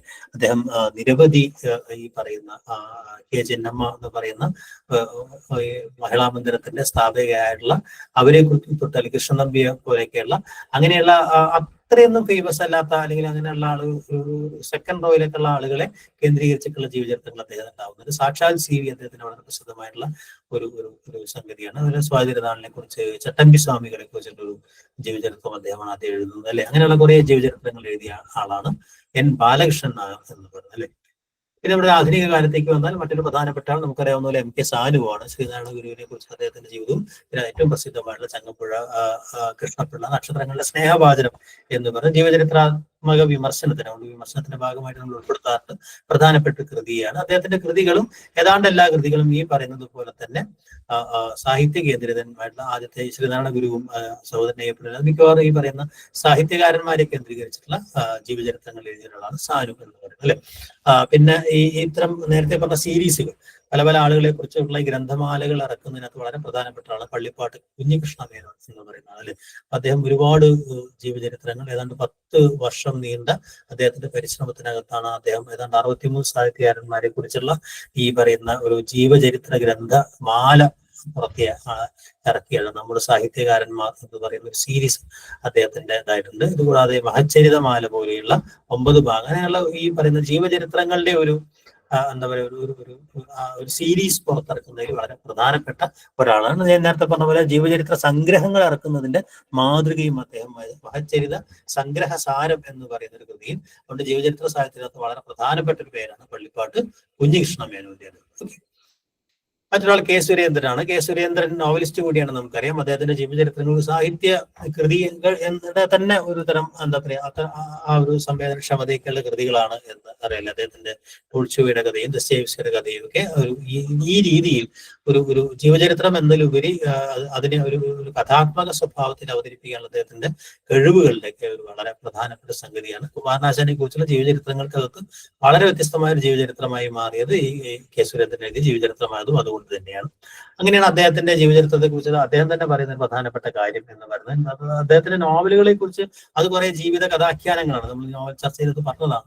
ജീവചരിത്രം പോലെയാണെന്ന് തോന്നുന്നു എന്ന് പറയുന്നത് ജീവചരിത്രങ്ങൾ വായിക്കുമ്പോൾ അത് നോവല് പോലെ തോന്നുന്നു എന്ന് ആളുകൾ വിമർശിക്കുന്നുണ്ടെന്നുള്ള അദ്ദേഹത്തിന്റെ തന്നെ പരാമർശം അത് കെ സുരേന്ദ്രൻ തന്നെ പറഞ്ഞ കാര്യമാണ് തന്റെ ജീവചരിത്രത്തെ കുറിച്ച്, അല്ലെ? അപ്പൊ ആ ഒരു കോട്ടിങ് ഒന്ന് ഓർമ്മയുണ്ടാവും, നല്ലതാണ്, അല്ലെ? പിന്നീട് വരുന്ന പ്രധാനപ്പെട്ട ജീവചരിത്രങ്ങൾ കുറെ ആളുകളുടെ പേരാണ്. ഇതിൽ പ്രധാനപ്പെട്ട ജീവചരിത്രങ്ങൾ ഈ പറഞ്ഞതുപോലെ അറിയപ്പെടാത്ത EMS എന്ന് പറയുന്ന ജീവചരിത്രം വളരെ പ്രധാനപ്പെട്ട സംഗതിയാണ്, അല്ലെ? അതുപോലെ കെ അശോകന്റെ ജീവചരിത്രങ്ങൾ, കുമാരനാശാന്റെ ജീവചരിത്രത്തിലുള്ള ജീവചരിത്രം വളരെ പ്രധാനപ്പെട്ട സംഗതിയാണ്. VK മാധവൻകുട്ടി എഴുതിയിട്ടുള്ള വളരെ ബൃഹത്തായിട്ടുള്ള ഇംഗ്ലീഷിലൊക്കെ എന്തുമുള്ള VK കൃഷ്ണമേനോന്റെ ജീവിത ചരിത്രം വളരെ പ്രധാനപ്പെട്ട ഒരു കാര്യമാണ്, അല്ലെ? അതുപോലെ പുന്നശ്ശേരി നമ്പി നീലകണ്ഠ ശർമ്മയെ കുറിച്ച് KP നാണാപിഷാരുടെ എഴുതിയ ജീവചരിത്രവും വളരെ പ്രധാനപ്പെട്ട ഒരു ജീവചരിത്രമാണ്. വ്യത്യസ്തമായ ചില ജീവചരിത്രങ്ങളൊന്ന് അയ്യങ്കാളിയുടെ ആദ്യ ജീവചരിത്രം വരുന്ന 1990 അഭിമന്യു എഴുതിയ ജീവചരിത്രം. ഹെർമൻ ഗുണ്ടട്ടിനെ കുറിച്ച് ആൽബർട്ട് ഫ്രണ്ട്സും അതുപോലെ തന്നെ സ്കറിയ സക്കറിയും ചേർന്ന് എഴുതിയ ജീവചരിത്രം ഉണ്ട്. അതും പ്രധാനപ്പെട്ട ഒരു ജീവചരിത്രമാണ് അല്ലെ. പിന്നെ അതിനകത്ത് വളരെ പ്രസിദ്ധമായിട്ടുള്ള ജീവിതം നമുക്കൊക്കെ അറിയാവുന്നത് പോലെ CJ കുറിച്ചുള്ള ഇവനെന്റെ പ്രിയ CJ എന്ന് പറഞ്ഞ സ്മരണ എന്നോ ജീവചരിത്രം എന്നൊക്കെ നമുക്ക് മാറ്റി മാറ്റി പറയാവുന്ന റോസി തോമസിന്റെ അല്ലെ. 1970 ജീവിച്ചിരിക്കുന്ന ഭാര്യ മൺമറഞ്ഞു പോയ ഭർത്താവിന് നൽകുന്ന പ്രണയോപഹാരം എന്ന ഒരു ടാഗ് ലൈനോടുകൂടി വന്ന പുസ്തകമാണ്. പ്രസിദ്ധമായിട്ടുള്ള ഒരു ജീവചരിത്രമാണ് ഇവനെന്റെ പ്രിയ CJ എന്ന് പറയുന്ന കൃതി. സഖാവ് സുഗതൻ എന്ന് പറയുന്ന പുതുപ്പള്ളി രാഘവൻ എഴുതിയത്. ഞാൻ നേരത്തെ പറഞ്ഞതുപോലെ അത് ഈ പറയുന്ന ആലപ്പുഴയിലും അല്ലെങ്കിൽ ഈ പറയുന്ന തെക്കൻ കേരളത്തിനകത്തുള്ള തൊഴിലാളി വർഗ പ്രസ്ഥാനങ്ങളുടെ ചരിത്രം ഒരു വ്യക്തിയെ കേന്ദ്രീകരിച്ച് പറയുക എന്ന് പറയുന്ന രീതിയിൽ എഴുതപ്പെട്ട ഒരു ജീവചരിത്രമാണ് പുതുപ്പള്ളി രാഘവന്റേത്. അർത്ഥത്തിൽ അത് പ്രധാനമാണ്. 21ാം നൂറ്റാണ്ടിലെ ജീവചരിത്രത്തിലേക്ക് വരുമ്പോൾ ഈ പറയുന്നതുപോലെ ജീവചരിത്രം എന്ന രീതിയിൽ, ഞാൻ മറ്റു പറഞ്ഞ സാഹിത്യകൃതികളെ കുറിച്ചിട്ടല്ല, ജീവചരിത്രമെന്നോ ആത്മകഥയെന്നോ നമുക്ക് വേർതിരിക്കാൻ പറ്റാത്ത തരം കൃതികളിൽ നിന്ന് മാറുന്നുകൊണ്ടുള്ള ജീവചരിത്രങ്ങൾ വളരെ പ്രധാനപ്പെട്ട ജീവചരിത്രങ്ങളാണ് ഈ ലിസ്റ്റിലുള്ളത് അല്ലെ. അപ്പോൾ നമ്മൾ മറ്റു പല ആളുകളെ കുറിച്ചുള്ള ജീവചരിത്രങ്ങൾ അവിടെ കടന്നു വരുന്നുണ്ട്. അതോടൊപ്പം തന്നെ ഈ നമ്മുടെ ചരിത്രത്തിനകത്ത് നമ്മൾ പ്രാന്തവൽക്കരിച്ചിട്ടുള്ള പല ആളുകളെ, ഇപ്പൊ വേൽക്കുട്ടി അരയനെ പോലുള്ള ആളുകൾ, അതുപോലെ തന്നെ മുഹമ്മദ് അബ്ദുറഹ്മാൻ സാഹിബിനെ കുറിച്ചുള്ള ജീവചരിത്രങ്ങൾ അല്ലെ, അങ്ങനെയുള്ള ജീവചരിത്രങ്ങളൊക്കെ പ്രധാനമായിട്ട് വരുന്നു എന്നുള്ളതാണ് ഈ കാലത്ത് 21ാം നൂറ്റാണ്ടിൽ പഴയ പാരഡൈമിന്റെ തുടർച്ചയിൽ വരുന്ന ജീവചരിത്രങ്ങളെയാണ് ഈ ലിസ്റ്റിനകത്ത് ഉൾപ്പെടുത്തിയിട്ടുള്ളത്. നമുക്ക് ചില ചോദ്യങ്ങൾ കൂടെ പറഞ്ഞ് ജീവചരിത്രം എന്ന് പറയുന്ന ഒരു ഖണ്ഡം അവസാനിപ്പിക്കാം. ബാക്കി പ്രധാനപ്പെട്ട ജീവചരിത്രങ്ങളുടെ ലിസ്റ്റും മറ്റുമൊക്കെ നോട്ടിന്റെ രൂപത്തിൽ നമുക്ക് അതിനകത്ത് പരിചയപ്പെടാം. ഓക്കെ, ജീവചരിത്ര സാഹിത്യം എഴുതിയത് ആരാണ് എന്നുള്ളൊരു ചോദ്യം നിങ്ങൾ നേരത്തെ ആൻസർ ചെയ്ത് കഴിഞ്ഞ ഒരു ചോദ്യമാണ് അല്ലെ. KM ജോർജ് ആണ് ജീവചരിത്ര സാഹിത്യം എന്ന് പറയുന്ന. ജീവചരിത്ര സാഹിത്യം മലയാളത്തിൽ എഴുതിയത് ആരാണ് എന്നുള്ളതാണ്. നടുവട്ടം ഗോപാലകൃഷ്ണന്റെ കൃതിയാണ് അല്ലെ. പിന്നെ അതുപോലെ തന്നെ ഭാഷാകൗടില്യത്തിൽ കാണുന്ന ഗുണ്ടിക എന്ന പദം ഏത് ഭാഷയിൽ നിന്ന് വന്നതാണ്? നമ്മളിപ്പോൾ ഉപയോഗിക്കുന്ന ഒരു പദമാണ് അല്ലെ. അറബിയാണോ? ഉറുദു ആണ്. അടുത്തത്, മലയാളത്തിൽ ആദ്യ ജീവചരിത്രമായി പരിഗണിക്കപ്പെടുന്ന കൃതി ഏതാണ് എന്നതാണ്. ആദ്യ ജീവചരിത്രമായി പരിഗണിക്കപ്പെടുന്ന കൃതി എന്ന് പറയുന്നത് വെള്ളയുടെ ചരിത്രം. വെള്ളയുടെ ചരിത്രം ഒരു ജീവചരിത്ര സ്വഭാവത്തിലുള്ളതല്ല, അതൊരു ആത്മകഥ സ്വഭാവത്തിലുള്ളതാണ് അല്ലെ. വിശുദ്ധ ത്രേസ്യയുടെ ചരിത്ര സംക്ഷേപം എന്ന് പറയുന്ന മർസിനിയോസ് പുരോഹിതൻ ഈ ഇറ്റാലിയൻ ഭാഷയിൽ നിന്ന് വിവർത്തനം ചെയ്ത ഒരു കൃതിയാണ്. അത് 1886 വന്നൊരു കൃതിയാണ്. ഇപ്പൊ നമ്മൾ ജീവചരിത്രമായി പരിഗണിക്കപ്പെടുന്നത്. അപ്പൊ അങ്ങനെ ഒരു ഓപ്ഷനായിട്ട് കാണുകയാണെങ്കിൽ നമുക്ക് അത്ര പരിചയമില്ലാത്ത ഒരു കൃതി ആയതുകൊണ്ട് തന്നെ അത് ഓർമ്മയുണ്ടാവണം. വിശുദ്ധ ത്രേസ്യയുടെ ചരിത്ര സംക്ഷേപം എന്ന് പറയുന്ന ഒരു കൃതിയാണ്. അല്ലെങ്കിൽ പിന്നെ മിശിഹാ ചരിത്രം പോലുള്ള കൃതികൾ ആണെന്നുണ്ടെങ്കിൽ അത് നിങ്ങൾക്ക് ടിക്ക് ചെയ്യാവുന്നതാണ്. മിശിഹാ ചരിത്രം എഴുതിയത് ആരാണ് എന്നുള്ളതാണ് അല്ലെ. നമ്മളിപ്പോ സ്ലൈഡിൽ നേരത്തെ പരിചയപ്പെട്ടതാണ് അല്ലെ. അർണോസ് പാതിരിയാണ് നമ്മൾ സ്ലൈഡിൽ പരിചയപ്പെട്ടാണ്. നമ്പൂതിരിമാർ സാധാരണയായിട്ട് ഉപയോഗിക്കുന്ന അല്ലെ അവി തുടങ്ങിയ രൂപങ്ങൾ ധാരാളമായി കാണുന്നുണ്ട്. ഇത് കൃതി ത്രൈവർണികനായ ഒരാളുടേതാണെന്ന് അനുമാനിക്കാം. ഏത് കൃതിയെ കുറിച്ചാണ് എന്നതാണ് അല്ലെ. ഭാഷയെ ബന്ധപ്പെടുത്തി നമ്മൾ പറയുമ്പോൾ പ്രാചീന കൃതികളുടെ ഭാഷയുമായി ബന്ധപ്പെട്ട് പറയുമ്പോൾ നമ്മൾ സ്ഥിരമായിട്ട് കോട്ട് ചെയ്യുന്ന ഒരു സംഗതിയാണ്, അഭിപ്രായമാണത് അല്ലെ. ഏത് കൃതിയെ കുറിച്ചിട്ടാണ്? ഭാഷാകൗടില്യത്തിലെ ഭാഷയെ കുറിച്ചിട്ടാണ്. അങ്ങനെയുള്ള വളരെ വിശദമായ ചർച്ചയൊക്കെ ഉണ്ടായിട്ടുള്ള ഭാഷാകൗടില്യാണ് കറക്റ്റായ ഉത്തരം.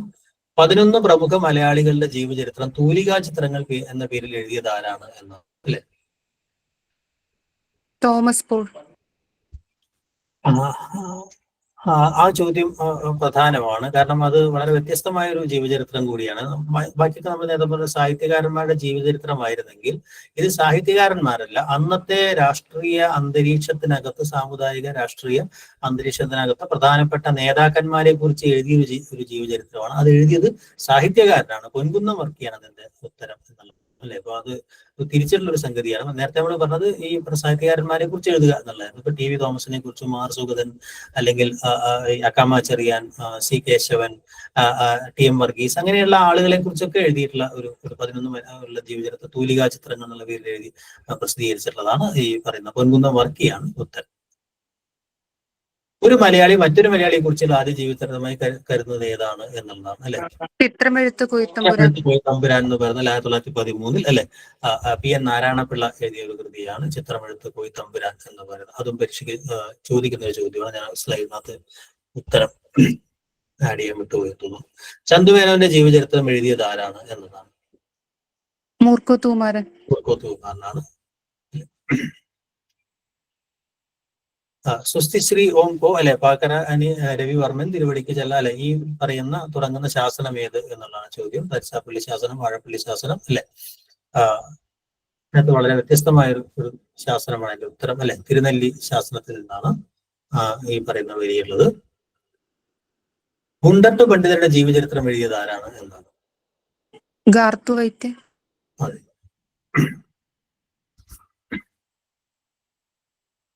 ഗുണ്ടട്ട് പണ്ഡിതരുടെ ജീവചരിത്രം എഴുതിയത് ആരാണ്? വ്യത്യാസമുണ്ട്. ഭാഷാ കൗടില്യത്തിന്റെ സംസ്കരണം നിർവഹിച്ചവരാരൊക്കെയാണെന്നാണ് ചോദ്യം. ഭാഷാ കൗടില്യത്തിന്റെ സംസ്കരണം വ്യത്യസ്ത ഘട്ടത്തിൽ നിർവഹിച്ച ആളുകളുടെ ഒരു പട്ടികയാണത്. ആ പട്ടികയിൽ ശരിയായ ഏത് എന്നുള്ളതാണ് അല്ലെ. ഓപ്ഷൻ എ ആണ് അതിന്റെ ഉത്തരം. സ്ഥിരം ചോദിച്ചിരുന്ന ഒരു ചോദ്യമാണ് അല്ലെ.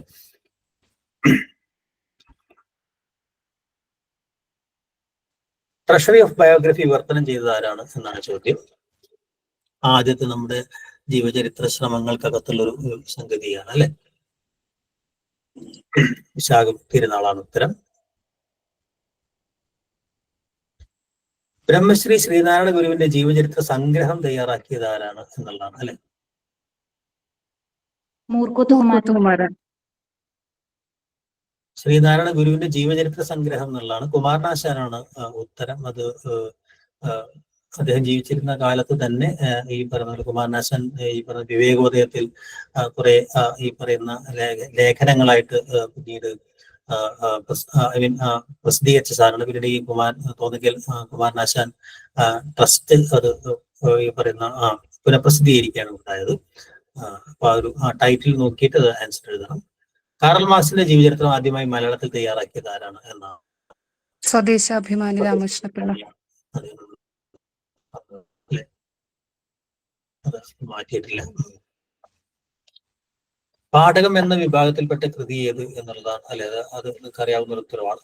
കരിന്തമിഴ് കാലത്തെ ഭാഷയ്ക്ക് ഉദാഹരണമായി ഉദ്ധരിക്കുന്നത് ഏതിൽ നിന്നാണെന്നാണ്. നമ്മൾ വേറെ സന്ദർഭത്തിൽ ഇത് പറഞ്ഞിട്ടുണ്ട്. എന്നാലും നമ്മുടെ രാഘവ പട്ടയമാണ് ഉത്തരം. ഭാഷാ കൗടില്യത്തിന്റെ അധ്യായ വിഭജനം എങ്ങനെയാണ് എന്നാണ് ചോദ്യം അല്ലെ. അധികരണങ്ങളായിട്ടാണ്. ബാക്കി നമ്മൾ പലതരത്തിൽ പരിചയമുള്ളത് കൊണ്ട് തന്നെ തമ്മിൽ മാറിപ്പോകരുത്. ലീലാതിലകമാണോ ഭാഷാ കൗടില്യമാണോ ഏതാണ് ചോദിച്ചത് അല്ലെ. തന്ത്രസംഗ്രഹത്തെ അനുകരിച്ച് ഭാഷയിൽ എഴുതപ്പെട്ട കൃതി ഏതാണ് എന്നാണ്. ഗണിതയുക്തി ഭാഷ. അതെ, ഗണിതയുക്തി ഭാഷയാണ് ഉത്തരം. ഓക്കെ, അപ്പൊ നമുക്ക് ബാക്കി പ്രധാനപ്പെട്ട കൃതികളും അതുപോലെ തന്നെ നമ്മുടെ ആത്മകഥ, ഇതുപോലെ തന്നെ ആത്മകഥ വരുന്നുണ്ട്. അതുപോലെ വൈജ്ഞാനിക സാഹിത്യം, യാത്രാ വിവരണം വരുന്നുണ്ട്. അത് നമ്മൾ ക്ലാസ്സുകളായിട്ട് എടുക്കുന്നതിന് പകരം അതിന്റെ മെറ്റീരിയൽസ് ആയിട്ട് തരാമെന്നാണ് വിചാരിക്കുന്നത്. നമുക്ക് സാഹിത്യ വിമർശനം, അതുപോലെ തന്നെ സാഹിത്യ സിദ്ധാന്തം, വ്യാകരണം, ആ മേഖലകൾ ഒന്നുകൂടെ ഫോക്കസ് ചെയ്യണം എന്നുള്ളത് കൊണ്ട് തന്നെ നമ്മൾ ആ ഒരു മേഖലയിലേക്ക് അനുഭവമാണെന്നാണ് വിചാരിക്കുന്നത്.